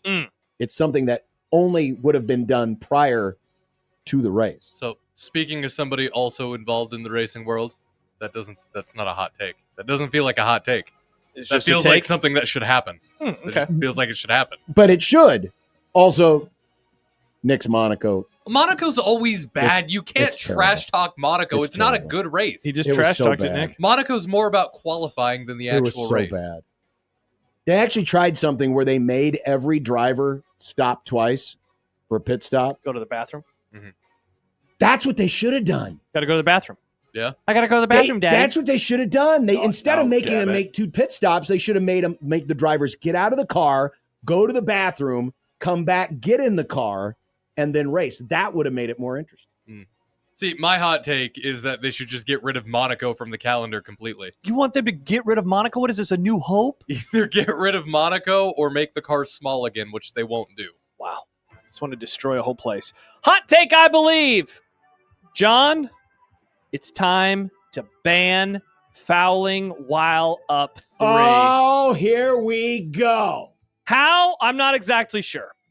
Now, you might be saying, Josh, you can't just ban a strategy. Josh, you can't just ban a strategy. Player gets punched in the face if they do it. The NFL tried to do it with a play. I would point to your favorite sport, baseball. They banned the shift. They banned a strategy. And I remember in the moment thinking, well, that's weird. Why can you just ban a strategy because it's cutting down on something? Hit the other way. I would say that. And Mike Farron would say, Josh, that's a lot harder than you think. And yet, I think you would agree, it's helped baseball to ban the shift. I would make the argument that banning fouling up 3 would do the same thing. Every time we talk about this, I am consistent. It's a great strategy because I think it works, but God, I hate it because it makes the end of these games unwatchable. It used to be that fouling while down made games unwatchable, but now both teams just foul the whole time, and the end of these games suck. This is, as you like to say, an entertainment product. And last night at the end of the game, I wasn't entertained because I didn't get a chance to see something crazy happen. Well, ban it. Here's my hot take. Don't ban it. That people like Josh and other fans of the league that already manufactures drama with a terrible rule, you want to ban fouling up 3? Yeah. Come talk to me when you're ready to get rid of the stupid magic timeout. I thought you were gonna say Otherwise, I don't want to hear about it. I'll take that trade. I don't want to hear about it. I'll make that trade. Get rid of the magic timeout, and we can talk about. Now, I don't know how you would do it. Fouling up 3? How would you ban fouling up 3? I know, because sometimes players would drive and they get fouled, and you'd have to figure out intent. I think intentional fouls, I think that is pretty easy to figure out, right? Like we saw last night, the intentional fouls. I think that stuff is easy. Yeah, but I mean, all you would have to do You just have to do a better job of disguising it. And then it becomes a judgment, the official going, well, were you trying to do it? I mean, obviously they are, because it's, hey, we're up 3, we're doing this. You go to the line, you shoot 2. See, that's the problem with this. You can ban the shift. That's easy. Yeah. You just, hey, the fielders have to be positioned. Sure. That's why so I don't think I'm not exactly sure. I don't know if there's a way you can do it. I think you would, because it would result in challenges or something like that. I would say at the very least, get rid of intentional fouling. And then after that, if it goes to intent, let's have some discussions. But I mean, like, God, the end of that game was just painful. And I'm not saying this as someone who wanted the Thunder to lose. I just wanted an opportunity for an interesting end of game situation. Again, I think it's the right strategy. Every time, if I was rooting for a team and they were up 3, I would want them to foul in that moment. I just hate watching it as an impartial observer. Here's how you do it. Elam ending. Oh, God, I hate the Elam ending. It's so gimmicky. But that's how you get rid of it. I know, but it's just so gimmicky. I mean, the magic timeout's the biggest gimmick in all the sports.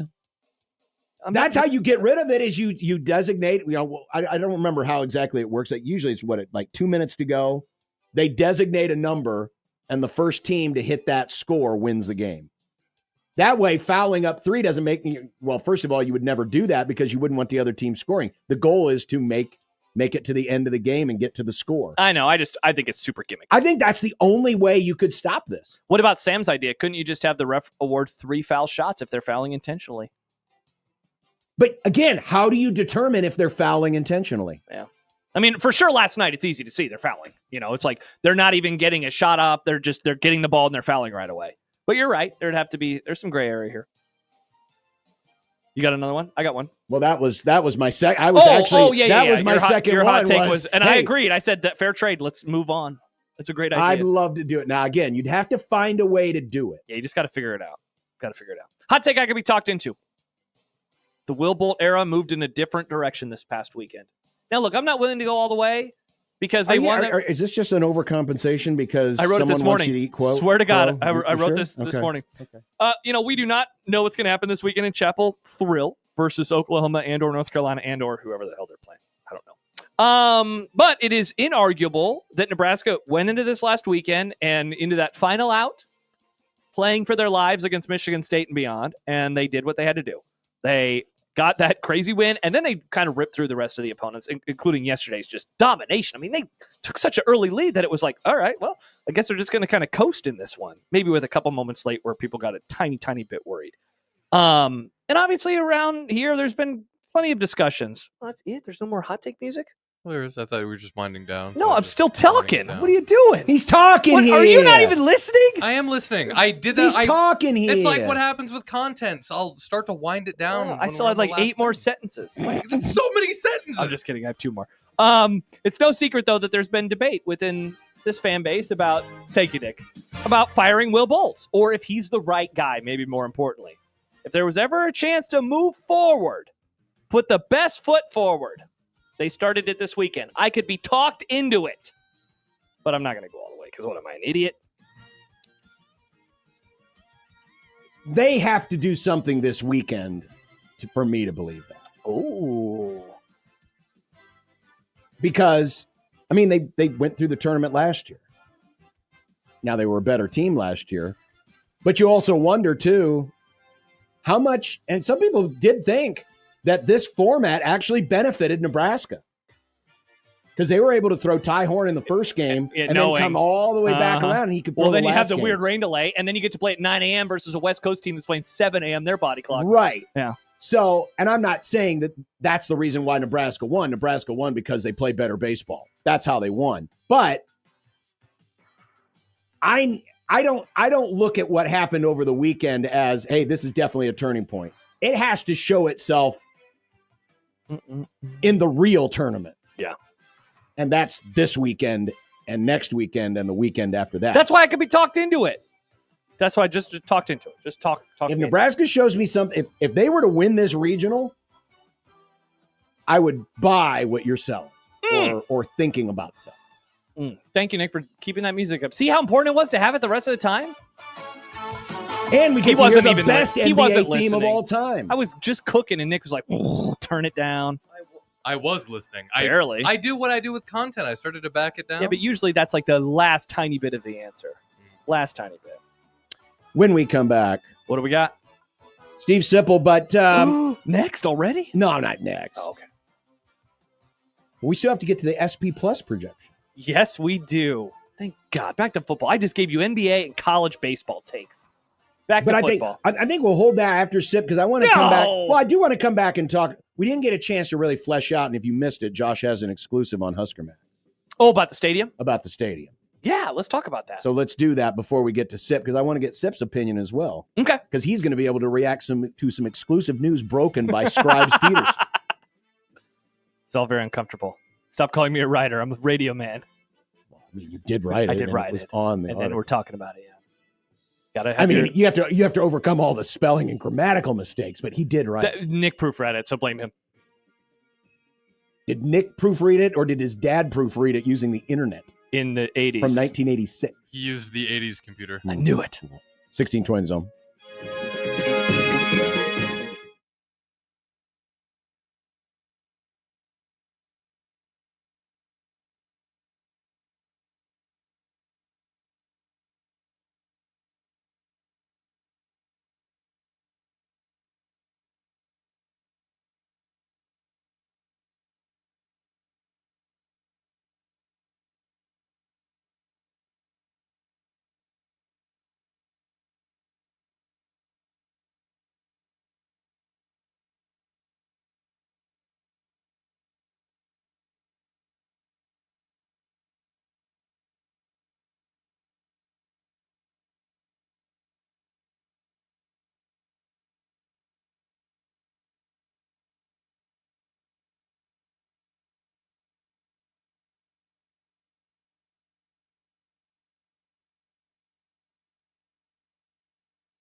Miss my earbuds.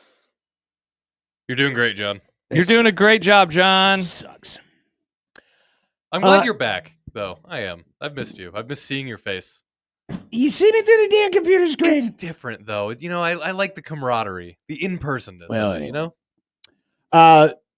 If you missed it on Husker Max, Josh has penned an article Scribes on Peterson. Scribes Peterson, as we're calling him. You really need to put that in the byline, Scribes.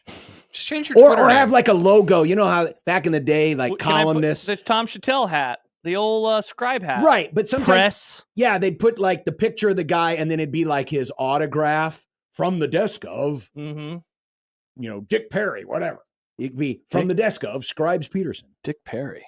Dick Perry was an old broadcaster for the Huskers back in the day. My name is Dick very Perry. Nice, very nice man. I'm sure he was great. But Josh's article talks about there's a little more information on the renovation of Memorial Stadium and the cost. Did you read Josh's article? Yeah, you should. You should. It's on HuskerMax.com. So I had a chance to talk to some sources earlier today, and this isn't the first time that we have wondered about the cost, or that it has been written about rather this year. Sean Callahan of Husker Online, he had something a few months ago where he was hearing, I believe, north of whatever the original amount was. I think he said at the time north of $500 million or something like that. I was told at the very least 1.5 times the original cost of the Trev Alberts $450 million plan. 1.5 times the cost would be $600 million. I personally think it will be north of $700 million, which I think that is when you start getting into numbers that maybe a lot of people would be, I don't know, the sticker price on that's going to be pretty interesting for people, don't you think? Well, that was the reasoning. Now, I still think there's a little bit of revisionism going on with the pushback to Trev Alberts' plan, because Alberts left abruptly, not very long after his plan came out, a few months. But I do think there was some anger and resentment to anything Trev Alberts did after he left. Though I do think one of the reasons why Trev left was he probably got a lot more pushback to the sticker price or the idea than he expected. 100%, which is then, so you circle back to today, it makes it all the more interesting. Yeah, what if that sticker price comes in over I mean, even if it's just over $500 million, that's a I know it's, a few $1 billion between, or a few $1 million between friends, but if it comes in at over $500 million. Yes. Which the plan at the very least that he is going to move forward with, from what I was told, will be more than $500 million. But I think, again, it's going to climb. But if it's 625, 650, 7. Yeah. What is the response to that? Now, a few things. So people have been asking, I guess, should we save the why is it going to cost this much? I guess I can fold that into what is happening. So what I was told earlier today is happening is something similar to the original Trev plan for South. Something similar. Now, I don't know exactly what that looks like in terms of the literal look of the situation, but they are going to do something different with that part of the stadium. They will be fixing that up to some degree. But it sounds like where a lot of the increase in cost is going to come via what they're going to do in West Stadium. And West Stadium, as I was told, levels, Jerry, levels. There will be the lowest bowl of Memorial Stadium, of the west part of the stadium. The bowl below the upper deck. Yes. Of the original West Stadium. Is that will have multiple levels. I was told 3 levels, and those will have their own individual club level itself.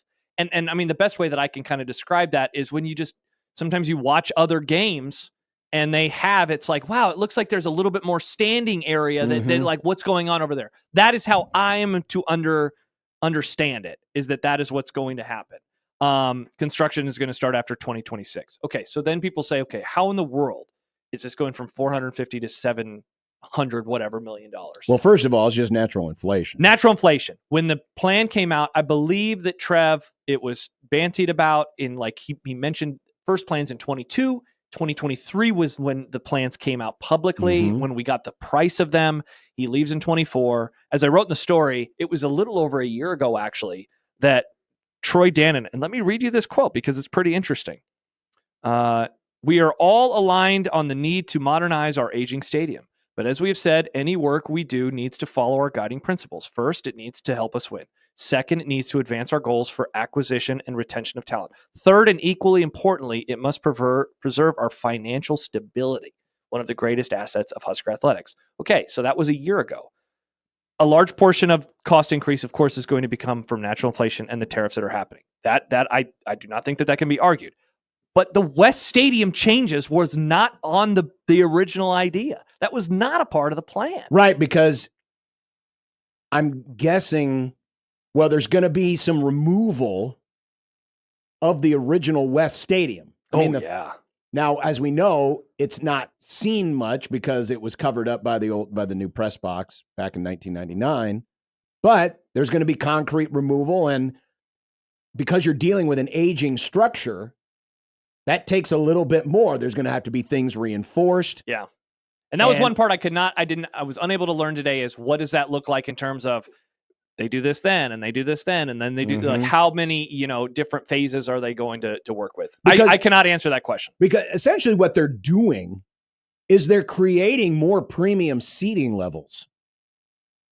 These seats will be a lot more expensive than the similar angle opposite stadium.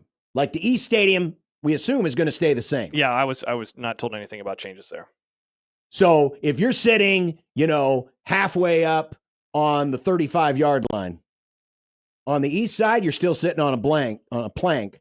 On the west side, it's going to be a comfy chair. It could be even like service. It could be like, wait staff, a club section that you can go to, which is like become the thing in every stadium. We went to that AC/DC concert at a US Bank Stadium, and the seats we had would have been, if we would have been in a football game, would have been like at the 45-yard line.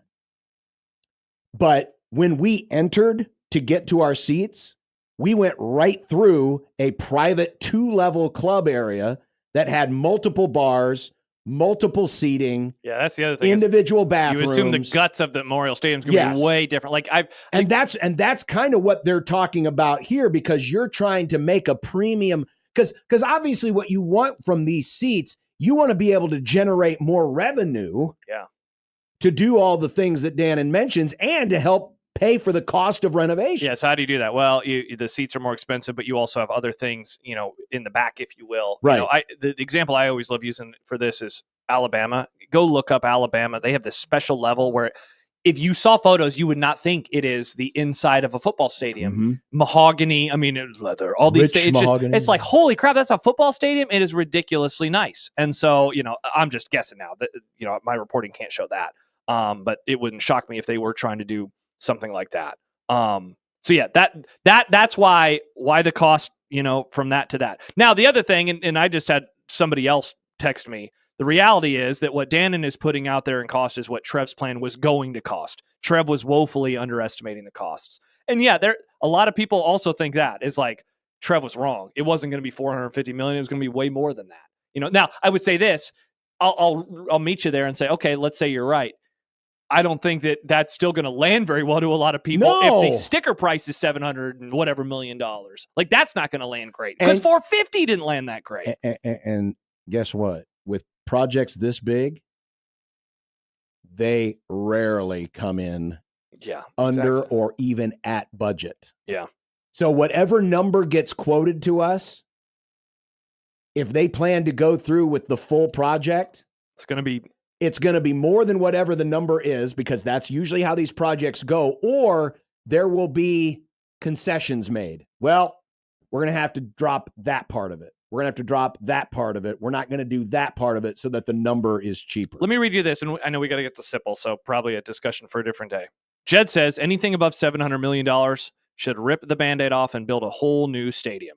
The average age of the Power Conference team stadiums is 94 years old. Who will be the first blue blood to rip off that Band-Aid? Well, here's the thing.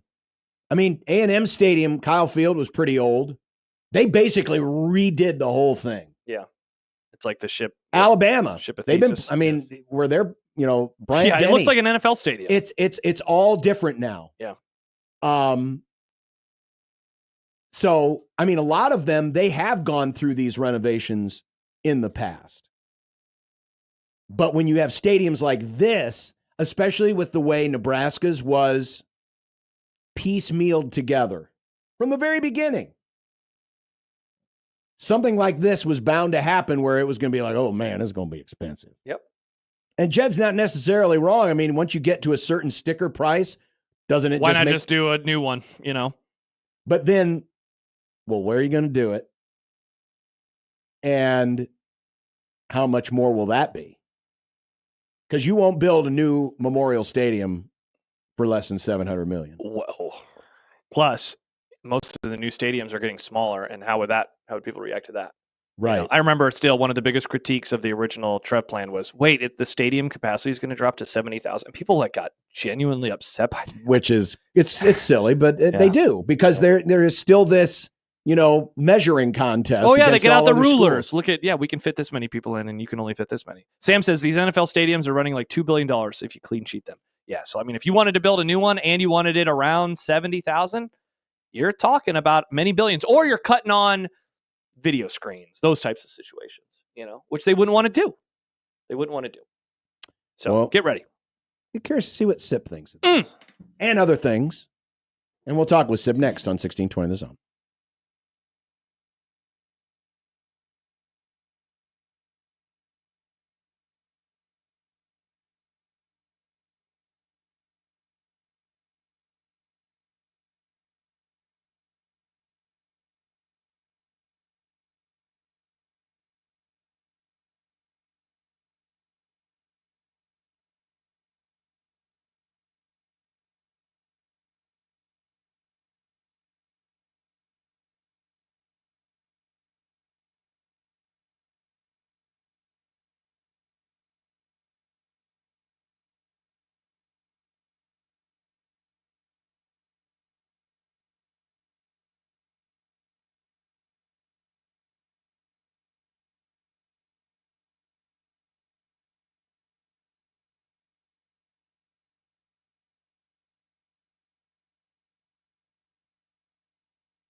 be nice to have a boat. Throw. It would be nice to have a boat. Throw. It would be nice to have a boat. Throw. It would be nice to have a boat. Throw. It would be nice to have a boat. Throw. It would be nice to have a boat. Throw. It would be nice to have a boat. Throw. It would be nice to have a boat. Throw. From your mom. Where the hell is he? Unreal. Is it because of the graphic we made of him last week? Remember that fun graphic? It's a good graphic. Which graphic was this? I'm trying to remember what it was.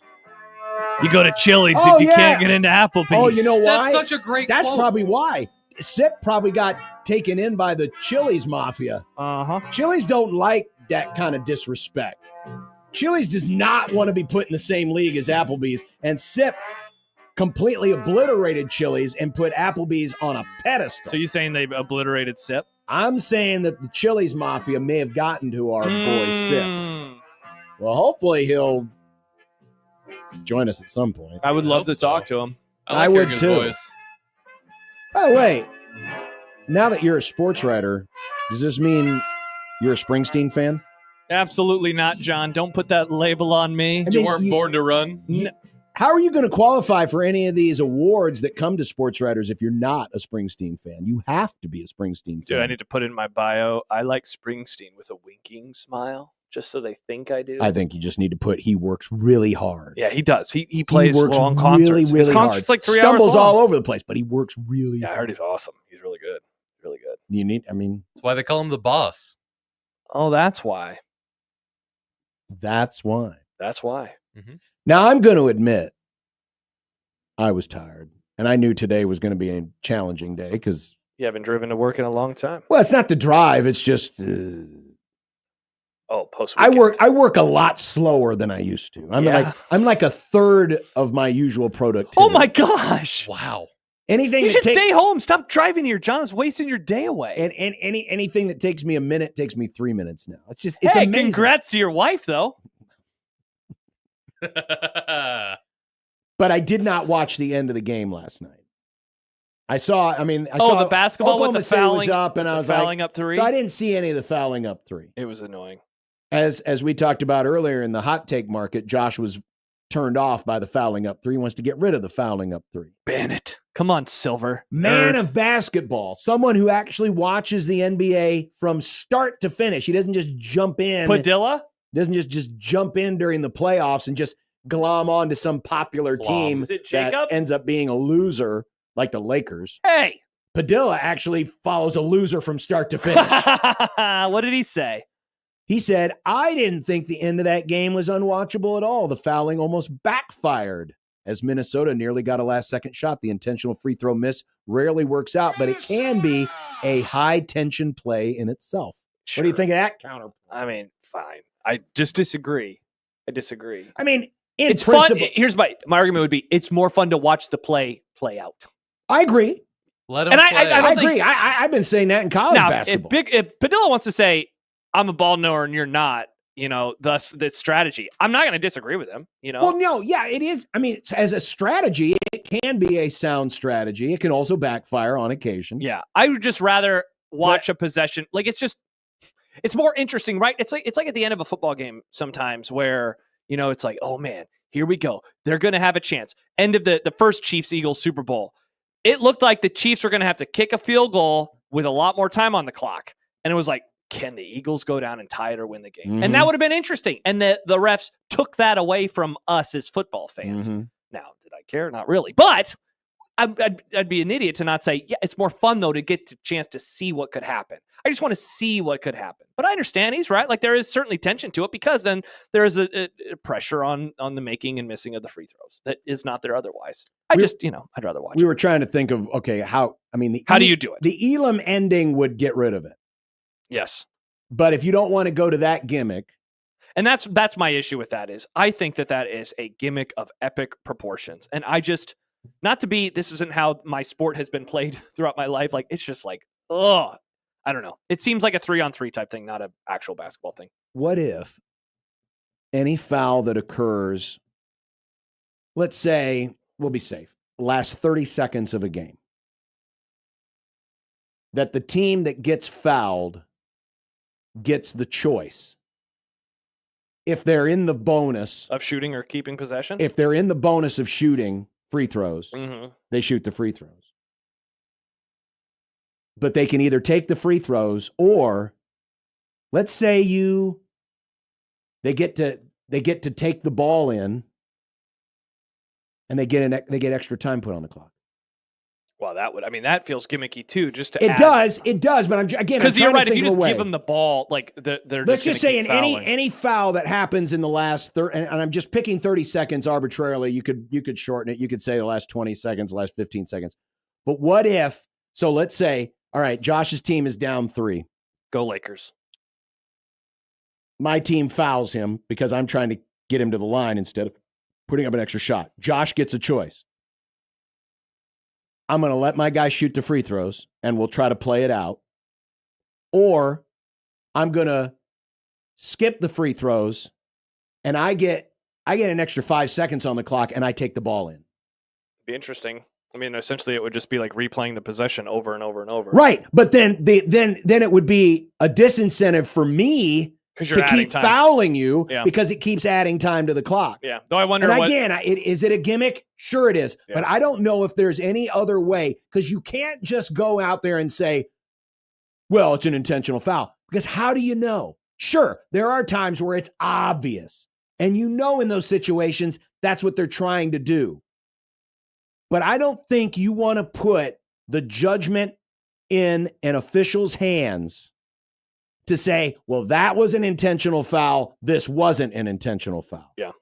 Severe says the fouling up 3 is smart. Not sure what's wrong with it. Again, there is no disagreement from either from you a and strategy, it's great. I just don't like it. From an entertainment standpoint, it sucks. Yeah.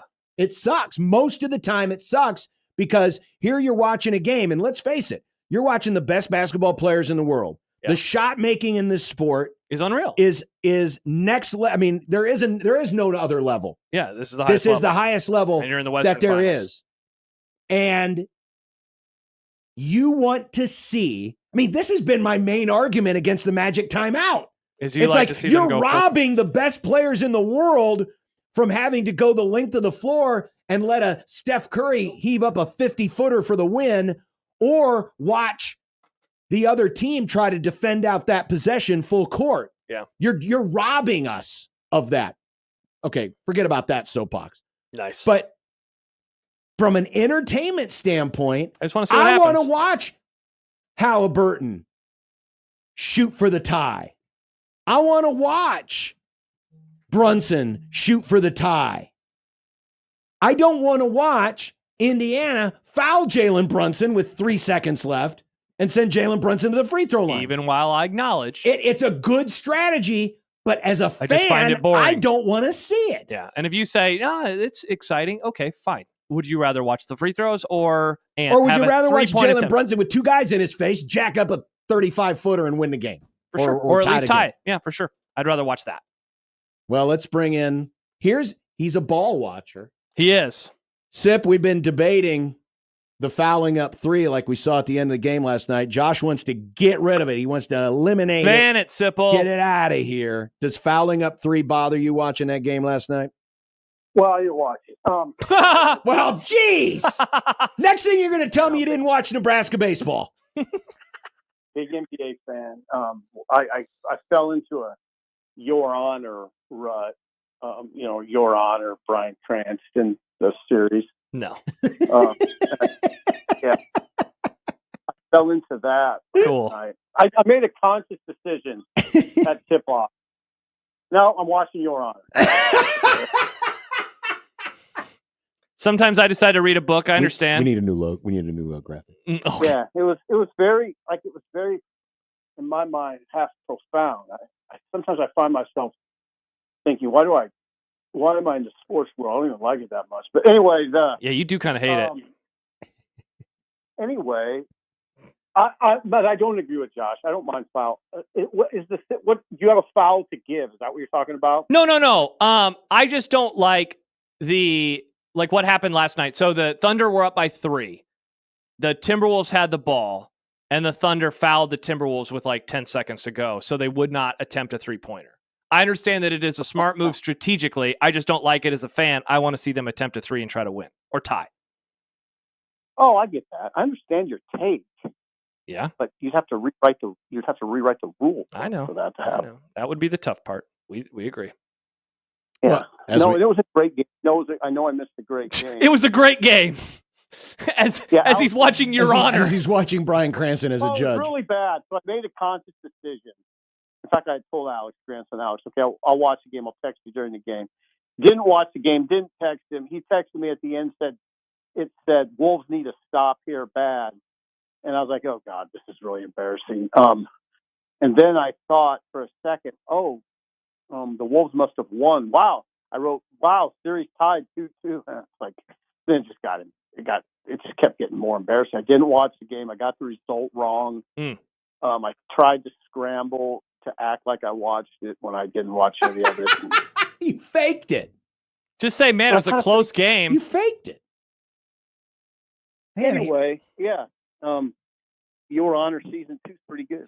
I'll say that. So instead of watching Nebraska baseball dogpile, how was Your Honor season 1? Nice. I watched the Indy 500.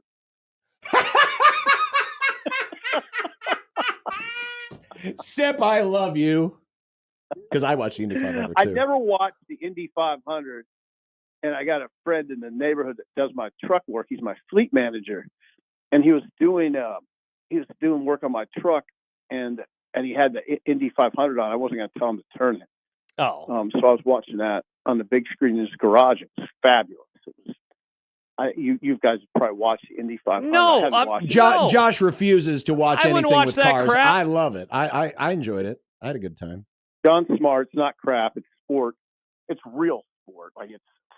Josh, they're driving 235 miles an hour. Cool. I don't know what else to tell. Yeah. And it's fascinating. It is.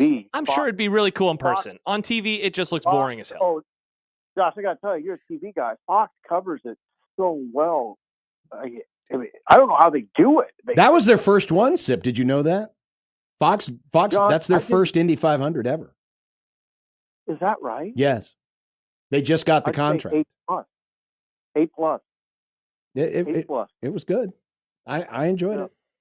I didn't watch a single second of it. I found out it was on Fox because I saw Tom Brady was doing some event surrounding it and got booed. He was in he was in one Did of he say, the start your engine. They do a thing where they have a 2-seat Indy car where you can get a drive along. Yeah, he and did Jimmy that. Johnson, not the football coach, the race car driver, drove him around the track at 100 and some odd miles an hour. I would do that. That sounds fun.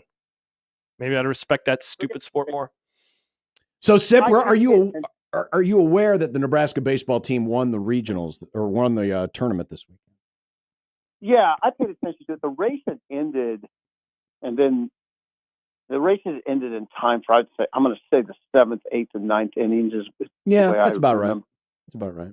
Yeah. So, I knew I was cognizant. I was tracking it, as Josh's age group says. I was tracking the game, the baseball game. Well, That's what millennials say. I was tracking. That's the one that Jake Sorensen, whom I work with, our radio show. He tracks games is how he does it. Games. I think I just say a follow. I don't know what I say. I think we would say skimming. Skim. I just check the score app. That's what I do. Skim it. Yeah. Just do the thing. Interesting. You can follow along on Twitter, inning by inning, Husker Online or whoever. You can follow a whole Husker football game on there because everyone just tweets out score updates every 5 seconds. It's a great way to follow the sport. No, but I know exactly what Nebraska baseball did. It's spectacular. I'd say it's nothing short of spectacular. And thank heavens for the league tournament, as Tom Chattel wrote in his column. Let me ask you this, Sip, because you wrote today that Will Bolt's road as Nebraska's head coach has been rockier than I would have guessed back in 2019. Why do you think? Yes. Why do you think that that's been the case? And do you think that a run like the one that they just had could unlock something in the program? But I want to focus more on the other one. Why has this been rockier than you expected it to be, do you think? Oh, I think there's a lot of factors that I probably don't understand well enough. One of them being, I wonder how hard. When flashback to 2019, it was very appealing to me. Will was very appealing because I thought, well, he's kind of a combination to me of he reminds me a lot of Van Horn with a little bit of Erstad. He worked for Erstad. He coached offense for Erstad, and he did a great job coaching offense. He had worked in the SEC at Texas A&M for 5 years. He was in that grind for 5 years. The SEC is a bear. It's hard to recruiting is paramount. Everything is tough in the SEC, really in any sport, but football, baseball for sure.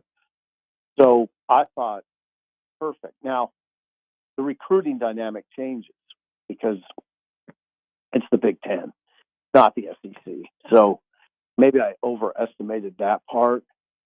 Why has it been rockier? Might have had something to do with when he took over. COVID hit his first season.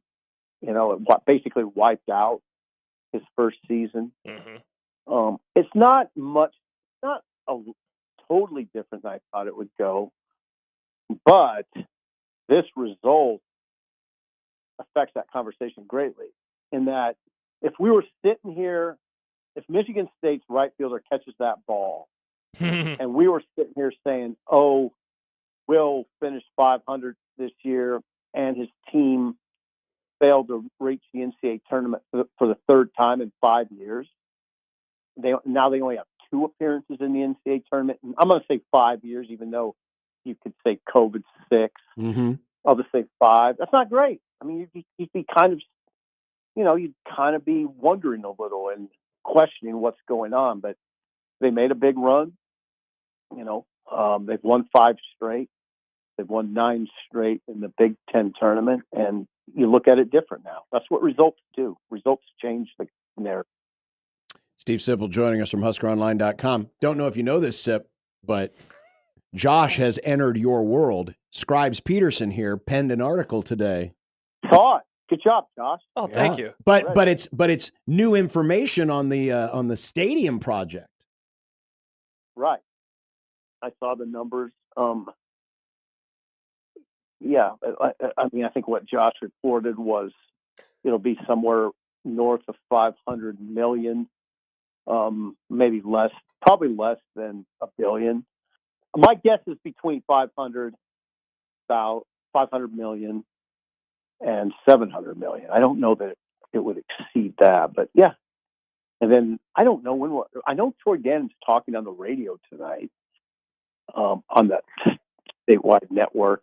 I don't know if he'll address this matter.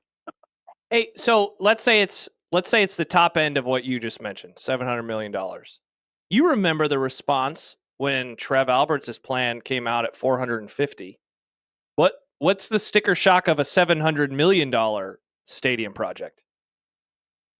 Oh God, Josh, you know me.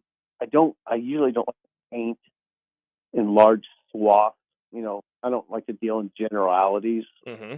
So it depends it always depends who you're talking to. And I think it depends somewhat on how knowledgeable the person is about the landscape of college athletics, how knowledgeable they are about Nebraska's positioning in college athletics. All of that matters in that conversation. So I don't know. Now there's some people are going to look at it and go, "Oh my God, where's all this money come from? This is ludicrous." Now I would counsel that person, okay, now step back. Nebraska's in a very lucrative conference. They're moneyed. Nebraska's money. It's something, and I don't believe that Troy Gannon's going to announce anything Nebraska can't handle. Now, there are complications, and there are always complications, and Nebraska's sort of in this complicated situation in that they need to win, and the lack of winning has been a complicator, and the college landscape and what it's done to sort of impact fan enthusiasm a little bit negatively. I think that's something that you got to deal with as an AD announcing this sort of project. But it's doable at 700. My read, Josh, of course it's doable. Of course, yeah. Whatever I'm not disagreeing with that. Yeah. Yeah, whatever he announces it at is not. It's not going to be irresponsible. You know, they're not going to live over their means because they know they can't. Is there a number where you say, "Wow, why not just build a new stadium instead"? No, not really. I mean, I don't know what the cost of a new stadium would be, but it would be ridiculous. Yes. Yeah. So no, I don't think he'd go that. I don't have that. No part of me is thinking that way. It does make you wonder because, you know, timing is everything, right?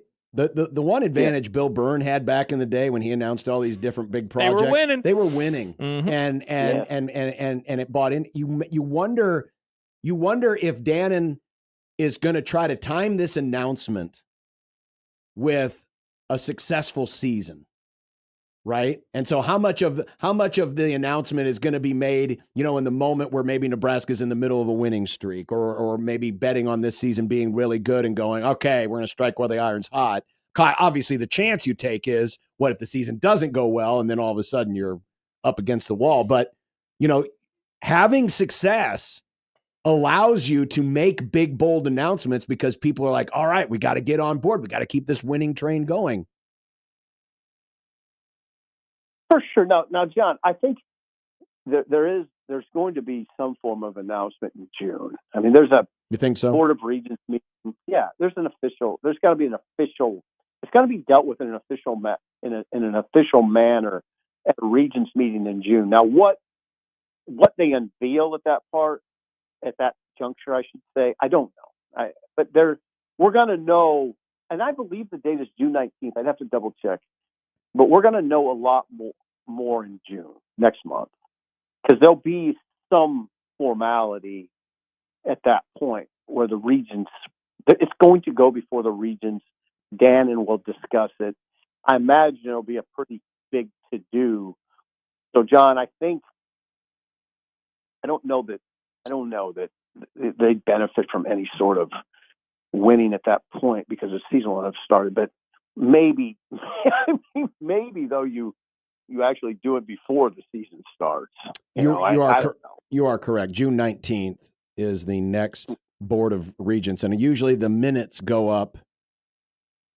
Is it the week of, the day before? Shortly before. It's either week of. Yeah. 2 days or a day before, usually. Yeah. So we'll find out probably right in the middle of the College World Series. That date sounds like the College World Series. And then Josh can do a whole, pregame show about it, not talking about the event that he's covering. McMaster, we're talking stadium stuff. Oh, we'll be. Hey, I guarantee in that time period, we're going to be talking a lot about it. Guarantee it. Oh, yeah. Maybe that's what Dannon's waiting for. He's trying to time the announcement to a Nebraska appearance in the College World Series. Oh, my gosh. Sip, would you cover that if they made it all the way to the College World Series?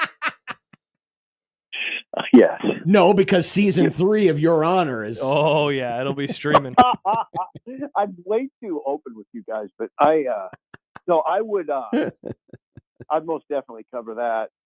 I mean, if it was, I don't know, there was some thought of me going up there on Sunday, but. And then you decided, I'd rather get my truck worked on and watch the Indy 500. Well, I wasn't scheduled to write. Sean Callahan was scheduled to write, so it kind of came down to that. Okay, fair enough. All right. Well, last week it was Applebee's over Chili's. This week, Your Honor over the NBA. What will next week bring? Conscious decision. I made the decision right shortly after tip-off, and never looked back. I mean, I don't blame you. I mean, it's not like the previous games in that series were anything worth watching. That's true. They were all trash. I mean, none of them were close. That's true. So I like the NBA though, and it was a big game, and I found myself there was some degree of introspection, but whatever. Tell me. I wanted to watch. I'm curious how you feel about this because I'm obviously much more casual, right? I only that watch doesn't even begin to describe it. Correct. I so much more enjoy the games on Turner than I do on ESPN. By far. 100. Yeah. 100. I mean, it's almost, and I don't want to say that ESPN does a bad job. Well, their analysts do.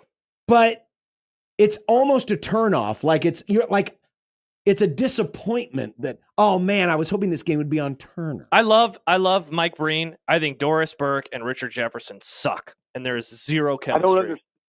I don't understand that pairing. No. I don't understand it on a lot of levels. You'd think they could get about anybody they wanted, and that's what they come up with. I mean, It's terrible. Put Legler up Legler. Put him at the top of the heap. We got used to Mark Jackson and Jeff Van Gundy, which that was entertaining. Yes, it was. It was incredible, right? It was incredible. That was entertaining, but it's like, yeah. And I think the Reggie Miller going back to MSG stuff is really fun. Oh, I think it's awesome. fun television. Reggie's really good. I could go back in the day, not that far. I mean, LeBron in Cleveland. I would go to Hubie on radio a lot. I'd listen because Hubie was doing color on radio, and it was really good. You're out on Hubie. I'm out on Hubie. Hubie is it's way too much of the old days with Hubie for me.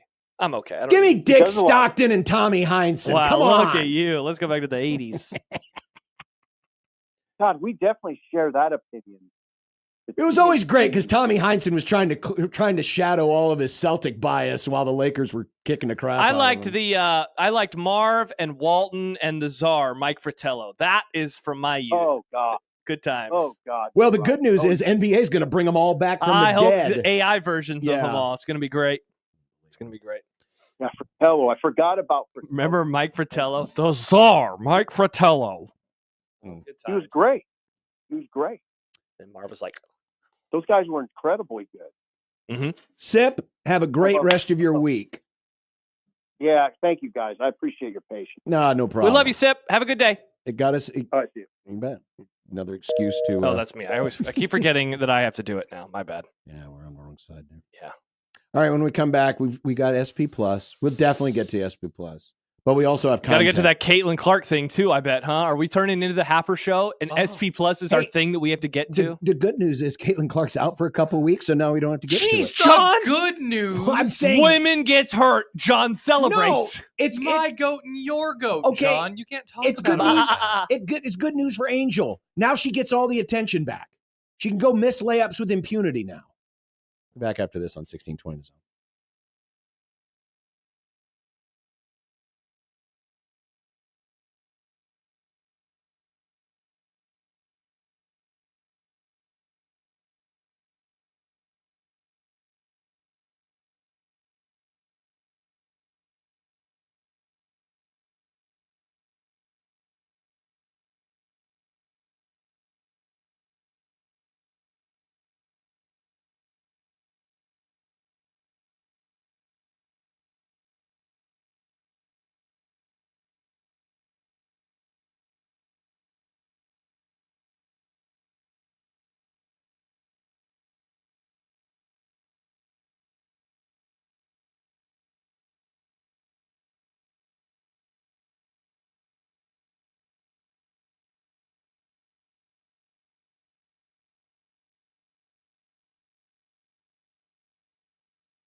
What are we Just gonna doing? sit silent? Well, you said something, but I didn't hear what you said because my headphones were on.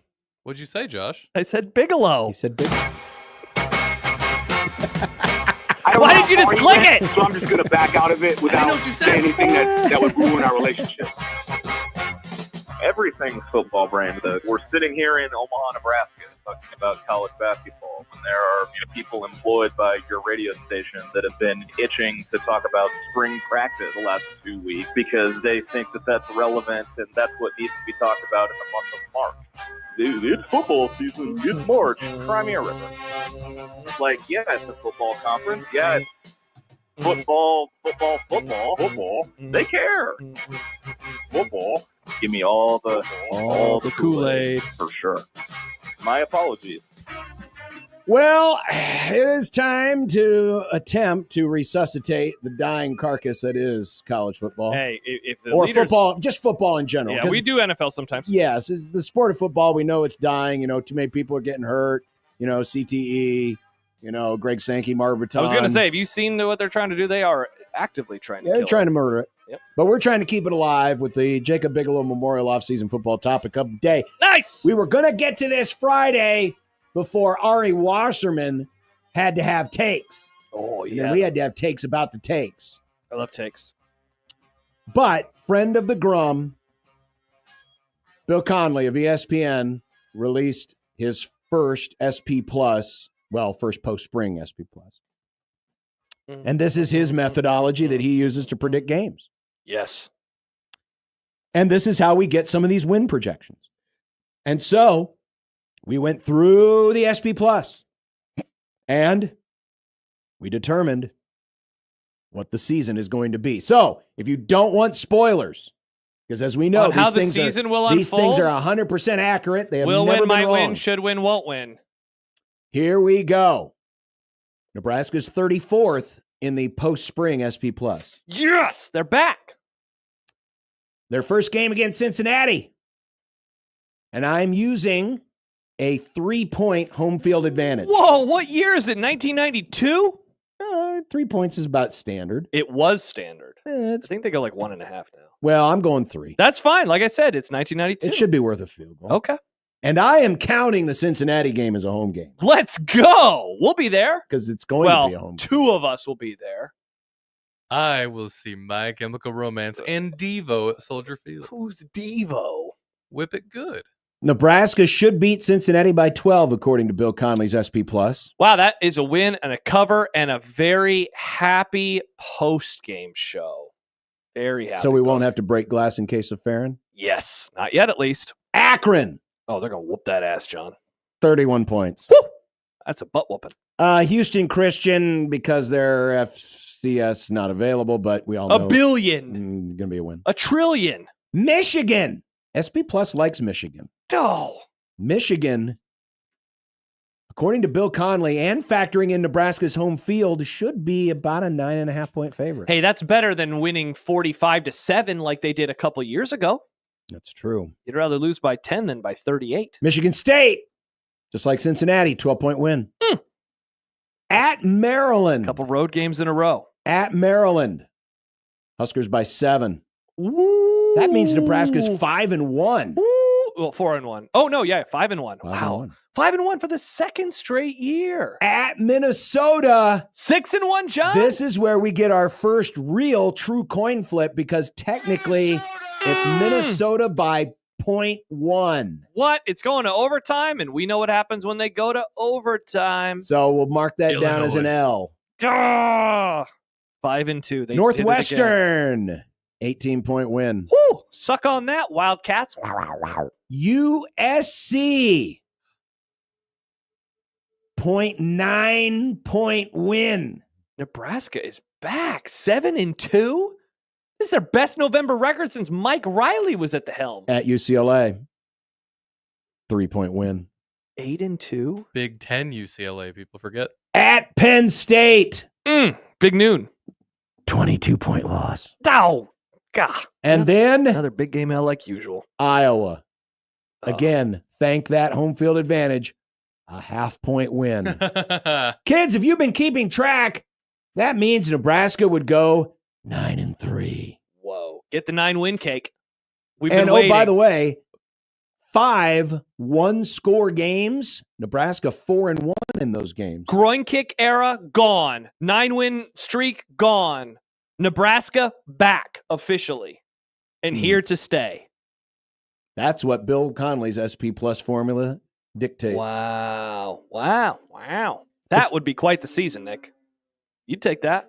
I wouldn't. You offer this contract to Husker fans. They're taking this, right?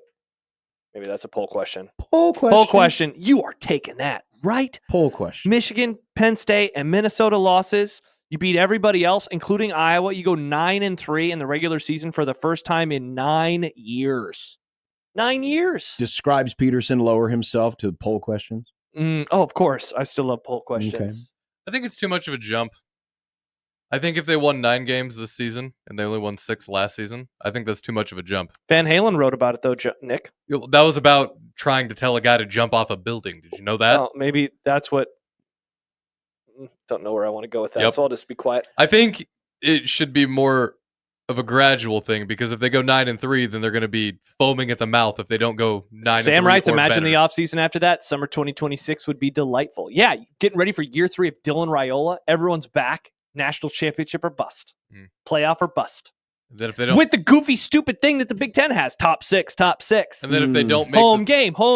If they don't make the playoff, everyone will be calling for Matt Rule's head in the guillotine. You take that. Matt Rule's head in the guillotine. Take that? No, you would take people being mad because of high expectations again. I would take that. Sign me up. I think these are high expectations. Shut it, Iowa boys. Says sad Husker fan. See, this is why I think if we're going to call this the Matt Rule bounce, I think 9 is the minimum. Holy God, you're saying they have to do this or you're going to want to fire him? No. I just won't consider it to be the Matt Rule bounce, the year 3 bounce that everybody, including Matt Rule, is talking about. I don't think 8 wins is a bounce. 9 is the bar for me for the bounce. And again, that doesn't mean that everything would be off track. Oh my God, Matt Rule sucks. They only won 8 games. No.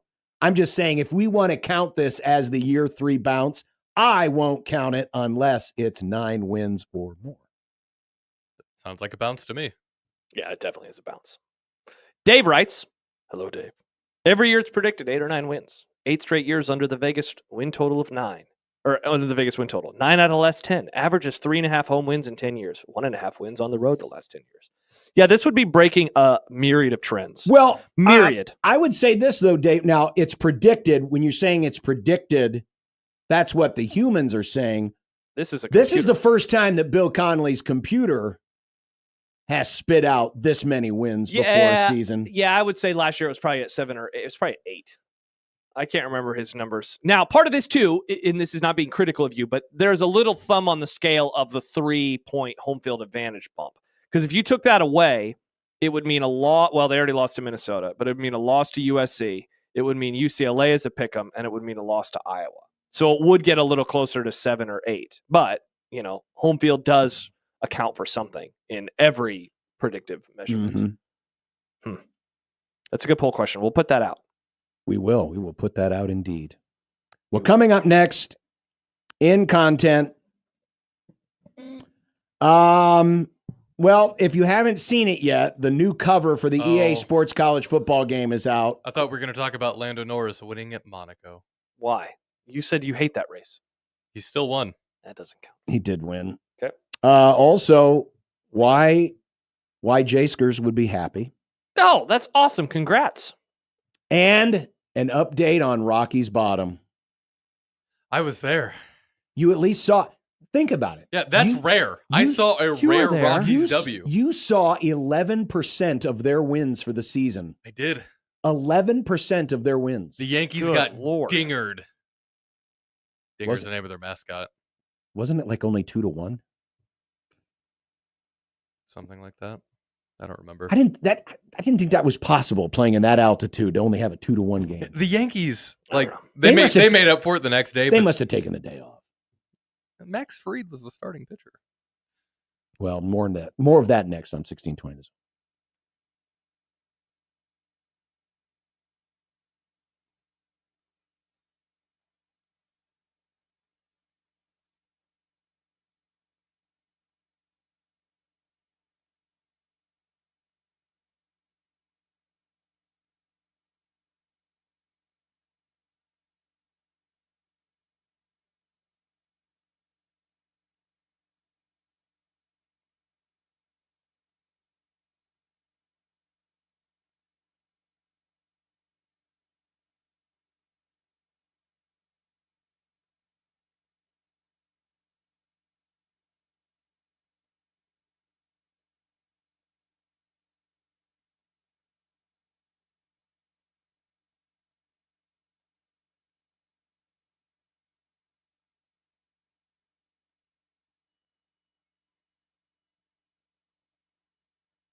I made you some Unsportsmanlike content. Unsportsmanlike content. Unsportsmanlike content. Content that's unsportsmanlike. Poll question is up on the J-Tech Instruction Zone Twitter feed. Would you sign a contract where Nebraska goes 9-3 with double-digit L's to Michigan and Penn State, a close L to Minnesota, but wins in every other game? Go vote now. J-Tech Instruction Zone Twitter page at USC 1620. It's time for content. Fellas, Nick, we're 2 days away from learning kickoff times for the first 3 weeks of the college football season. Is that official? Is everyone going to do this? Yeah, apparently. Really? Yeah. Okay. Shout out to Scott Docterman. Is this like another leak thing where like No, people are this just is- going to leak it? Well, probably, but the networks are going to announce it. Today, fellow sicko Scott Docterman made predictions on those weeks, but that's not what's important here. How about this nugget? It seems likely the Big Ten will announce the Texas-Ohio State kickoff time in conjunction with a future night game or two to pacify an agitated Buckeyes fan base that has grown weary of noon kickoffs. Has the pressure worked? No, the pressure has not worked. I mean, You don't think so? No. Oh. Fox's window is big noon. If Fox has the first pick and Ohio State has a sexy matchup, heck, sometimes they don't even need a sexy matchup. They're going to get picked. That's just the way it is. I disagree with you. That's the way the contract works. Fox isn't going to just give up Ohio State games. I think they are. Why would they do that? That is bad business. Because I think that they are going to bow down to the Buckeyes a little bit. Did you By know? not televising the Buckeyes. Do you know that they actually haven't announced the kickoff time yet for the Texas-Ohio State game? Now, I think it's going to be big news, but they've not announced it. They announced that it's on Fox, but they haven't said it's going to be big news. I think the pressure is working. I think Ohio State's going to have some extra night games, and I think we're going to learn those later this week. If Scott's saying that, why are you going to disagree? Scott's reporting on this is awesome. This is going around in Buckeye circles, by the way, that the Big Ten is going to throw them some bones and that they're not just going to be big nooning it up again. There was a lot of frustration. I from would that fan understand it if like a Ohio State Rutgers game got moved off of that. But if Fox has the first pick, which is how they do this, they don't have every first pick, but but if Fox has that week and Ohio State's playing a sexy opponent, they're going to be big noon because otherwise Fox would be creating business malpractice. No, you know what? We'll take that Minnesota Northwestern game instead. They're not going to do that. It doesn't have to be Minnesota Northwestern. It could be Michigan versus someone, or Penn State versus someone, or Nebraska versus someone. All right, we disagree. Good news, everyone! It looks like Nebraska made the cover for EA Sports College Football 26 Deluxe Edition. Bad news. It appears if they have found some random fan from the 1990s holding up a Nebraska license plate that reads, Beat CU. EA Sports also seems to think that Nebraska is stuck in the 90s. I love this. We talked about it a little in the crossover. To give a bit of background on this person, I cannot imagine disliking this. You'd have to be a real idiot, in my opinion. John? You love random old crap. Why do you dislike this?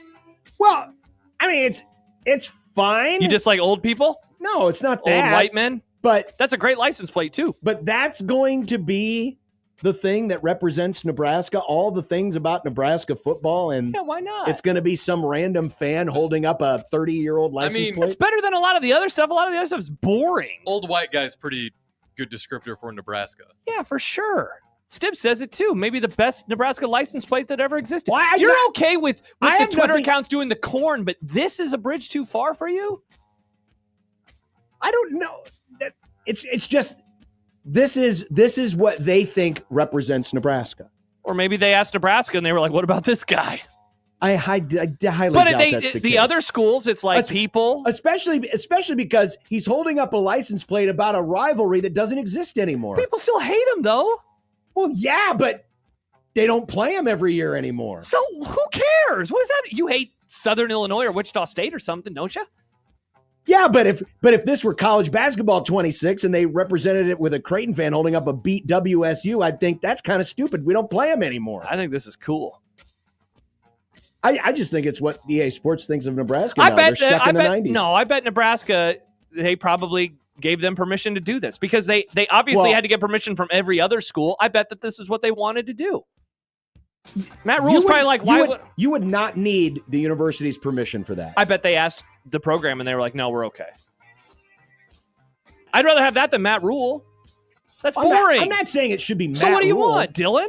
Put Little Red in there. Ugh. Or have Dylan there. Nah, this is cooler. It is weird that Dylan isn't in there. It feels a little weird with how much hype that's around him. But he was mid last year. Yeah. Also, Jordan points out they literally beat CU last year. Yeah, they just in a non-conference game. This is not a rivalry anymore. Wow, hater. That's all I'm saying. I mean, if this were college football 2000, I'd say, yeah, that's pretty cool. I think it's cool. It's just very dated. That's all. It's not dated. I have no problem with the license plate. It was a good-looking license plate. Man, I like celebrating history. I don't know about you guys. I thought that history mattered to so you, do John. I. I thought it mattered to you. Put Apparently Johnny not. Rodgers on there. I like this. Put Jarvis Redwine on there. You like the white guy. No, Nick, that's not what I said. I just like this guy. Because he's white. No. He happens to be white. He happens to be. Well, plug your ears for this next question, Josh. Oh, boy. God. Look who we spotted arriving at Chiefs OTAs today. Oh. It's Dylan. Wait. We're told that's Patrick Mahomes, actually. Ah. But seriously, folks, the tweet that accompanied this simply said, Year 9. Can you believe this is Mahomes' 9th season coming up? No. Wow. When I saw that tweet, I was like, you 9th year. Now, I'm sure people like Stibbs who are like, feels like he's been there for 99 years. I get it. It's been too many years. But it's crazy to think that Patrick Mahomes. He's an elder now. He is an elder. His 9th season. Passage of time is a real bitch. Is he the next Aaron Rodgers? How many years Probably. did Aikman play? Oh, God, like 11? He was 89 to 2000. And I 11 know or his 12. career got cut a little short because of the concussions, but think Yeah. about that. I Yeah. mean, Troy Aikman. He's basically in the league as long as Troy Aikman was in the league. Yeah, for sure. And right for now, he has the same number of Super Bowls. Which makes Troy Aikman, again, the worst quarterback Wrong. to win 3 Super Bowls. I think he was better. than Mahomes? Yeah. Poll question. That's a poll question. I'll put it up. That's a poll question. Pop Isaacs is no longer headed to Houston, but will instead go to Texas ass and more ass. What? Creighton fans, Husker fans, handshake meme? Yeah. People hate Texas A&M. Yeah. And Nick does too, so I guess we could throw an Iowa handshake in the midst as well. Kind of strange there, but I forgot he was going to Houston. Yeah, he was going to Houston, but then they got back one of their best players, and so Isaacs decided, nope, I'm going to go to A&M instead. Dan, by the way, quoting you, it's not a conference game. It's not a conference game. It's not a rivalry. John here for USC versus Notre Dame not being a rivalry. Yeah, that was a weird take, John. No. So tell me, when's Nebraska playing Colorado again? I don't know, like 4 or 5 years, I think. Meanwhile, at least for now, USC Notre Dame play every year. Sure. Yes, for now. So in 5 years, USC couldn't have a license plate that says beat Notre Dame, even if they don't play anymore? It'd be stupid. What? Why? Because it's not a game anymore. It's not regular. This It's is not your there. strangest take. It's not a strange take. This is the weirdest take. Would you have liked it better? That'd be like a Cowboy fan who would beat Jacksonville. No, it would not be like that. Dallas and Jacksonville have no relationship, whereas Nebraska and Colorado do. Do not have a relationship anymore. A prior You know what relationship this is still a You know what- relationship, You know John. what this is? This is EA Sports' way of getting prime pilled. It's all about prime. See, we got to put prime in there somewhere. I want to FOIA Nebraska and find out that Matt Rule was like, we have a great idea. What about this old guy with the license Okay, plate? Matt Rule also likes the 4-4-2-2-1-1-1-1 nonsense. Wow, So just because Matt Rule he's likes not it doesn't mean it's a perfect. good idea. It's not perfect. Detroit Lions star Aiden Hutchinson says he's fully cleared to return to football activities. I think this is the most excited I've been for OTAs in my life, he added. What type of 2025 do you expect from the All-Pro? I think this means Aiden Hutchinson's lost his mind. I didn't know anyone was excited for OTAs. Yeah, wow. But Lions really missed him last year. You wonder how that playoff run would have been different if Hutchinson would have been in there. Probably I'm a happier person all these months later. Maybe the Lions go to the Super Bowl. Maybe. I think he's going to be good. In a way, like them not making the Super Bowl. I don't think he was going to rush back, but it took the pressure of that off of him. And the injury happened in October. So by the time he returns, it will have been, depending on, he's going to participate in OTAs, but beyond that, certainly when the season starts, it'll been 11 months since the injury. I'm looking forward to it. Last night, the Thunder held on to go up 3-1 over the T-Wolves. Will the Pacers do the same tonight, or will the Knicks go back home tied 2-2? I think, man, before I get my answer, John, I think the series at 2-1 is oddly where it's supposed to be. I think the Knicks should have won game 1, and I think the Pacers should have won game 3, and the Pacers certainly not dominated, but it was like a nice, kind of comfortable win for them. I'll say the road team wins again. Let's get this series back to NYC at 2-2. The Knicks don't play well at home. Which is crazy. They're much better. That's because you got all them clingers on who haven't been there all season. Nice. All of a sudden going, who's this guy again? He doesn't look like Walt Clyde Frazier.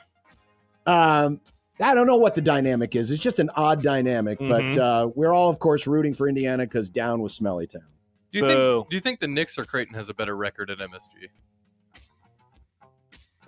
Creighton's record at MSG hasn't been great either. Though they did go to the final. They did go to the final. And they famously had the last big 20-point comeback in that building before the Pacers did it. Finally, fellas, I actually got to see my Rockies beat the Yankees 3-2 on Friday. Surely this means they've escaped the reek of last year's White Sox, right?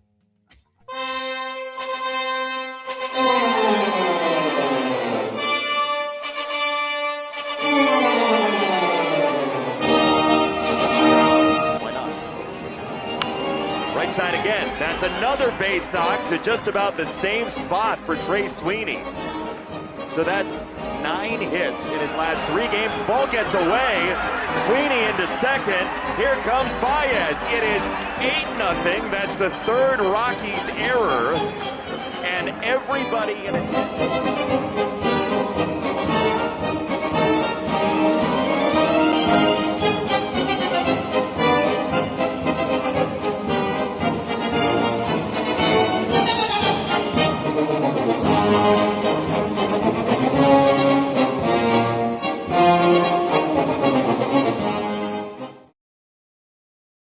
For Rockies bottom. Even with the win against the mighty Yankees, they're still 6 games behind the White Sox pace from a year ago. And their run differential is almost 60 runs worse than the White Sox were a year ago. Bonkers. Which is really embarrassing for the Yankees if you think about it. It's a Major League Baseball season. Bad teams beat good teams every year. So I think it's fairly normal, actually. Yeah, but this isn't just a bad team. This is an advanced bad team. They are pretty bad. 45. That's a wild record. Bad. That has to be so depressing. At least if you're wanting tickets to the Rockies games, it's easy. If you were a batter and you were like 9 for your last 45, it'd be horrible. You'd be disappointed. This is a record for a baseball team. Yeah, that's not great. This is like the bad news bears of Major League Baseball. I've been saying this all year. The Rockies are in a record-breaking season. Well, they definitely are. What's for dinner's next on 1620 The Zone?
When you knock us down, we're going to get up, and on the way up, we're going to bite a kneecap off. Crust is good on your pizza, not your ass. I will eat your ass first. He's tough as a Woolworth steak. And then it's going to take 2 more shots to knock us down.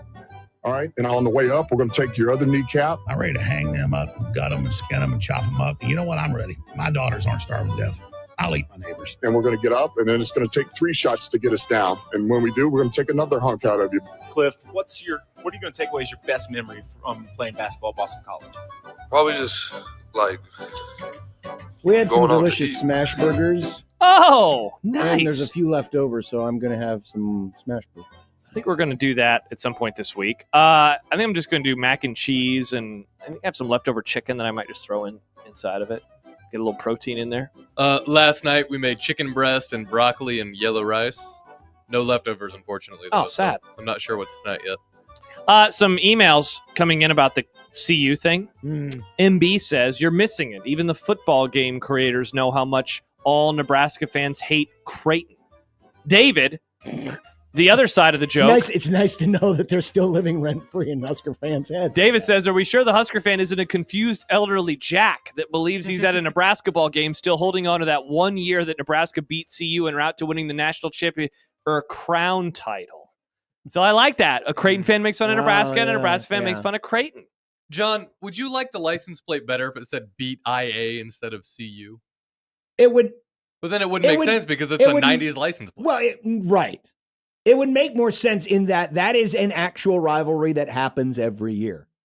I don't disagree. The sentiment was real. Obviously, the guy actually had the license plate made, and people really did hate Colorado. But in a weird way, hate Colorado. This was the rivalry that forever Nebraska would not exist. No, we This do is not good. They're acknowledge finally this. acknowledging it. Well, no, EA Sports is acknowledging it. And I appreciate But that. now all of a sudden it's like, oh no, that was a great idea. Let's put that in. I don't think it was terrible. It just doesn't make sense anymore. Well, you know what does make sense, John? And you know what is a great idea? This week's zone deal. What is it? Cops. Cops. You know about Cops? Delicious Yeah, pizza, steak, seafood, steak salad, wings, sauces, homemade. Dine-in, carry-out, delivery, 3 convenient locations. And on Friday morning, you can get $50 worth of vouchers for just $25. And how about this? That's amazing. John, you can listen all week to Gary and Matt for your chance to win $50 to Cops for free. Oh, all the deets online at Maybe 1620. they'll open up 1620 the casino. Maybe can play a they casino will. game. No, it Maybe is they will. I bet McMaster 1620 could the handle casino. Other shows could do it. Nick says 2 out of 3 years for Nebraska ball over Suck Jays. Get it right. That was a response to It doesn't David's even make any email. sense. Suck isn't a color, it's a verb. Nice, Nick. How do we know that wasn't a Nebraska ball fan? It might be. It could Or be. or a Nebra volleyball Well, it does fan. say GBR in the bio. No, the license plate guy. Oh, that's a good question. So- Maybe it's about baseball. Dave Fight, friend of the program, he found something where originally the license plate said beat OU, and the lady's wife painted over the O, so it said a C. Oh, how interesting. That's cool. See, he really hates Colorado. See, the other thing that it'd be like if they put an Oklahoma fan holding a beat NU plate. I'd say that's awesome. I would say that's also dated because it's not a rivalry anymore. It's sports, John. You think I think about random old crap all the time. That's our whole job. You realize this is going to confuse all these young Husker fans. These young Husker fans going to go look at that game, go, "Ooh, look, where's Nebraska on this cover?" Oh, beat. This doesn't make any sense, and they'll put the game aside and they won't buy it. No, they'll ask Grandpappy John. Grandpappy John, what does this mean? And you'll say, well, sit on my lap, Sonny, and I'll tell you about 1994. It means beat Concordia. They used to have a great rivalry They back did. in the 1890s. God, those were the good old days. Those were the good old days. What do we got tomorrow? Mike Schaefer. Nice.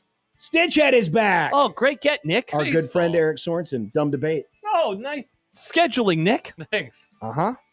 And other stuff, too. And I'm sure, Greg Sankey will say something else to grab that martyr baton. Poll question that you can vote at right now Poll at question. USC 1620. Would you sign? We can talk about that a little bit more tomorrow as well. Have a great night.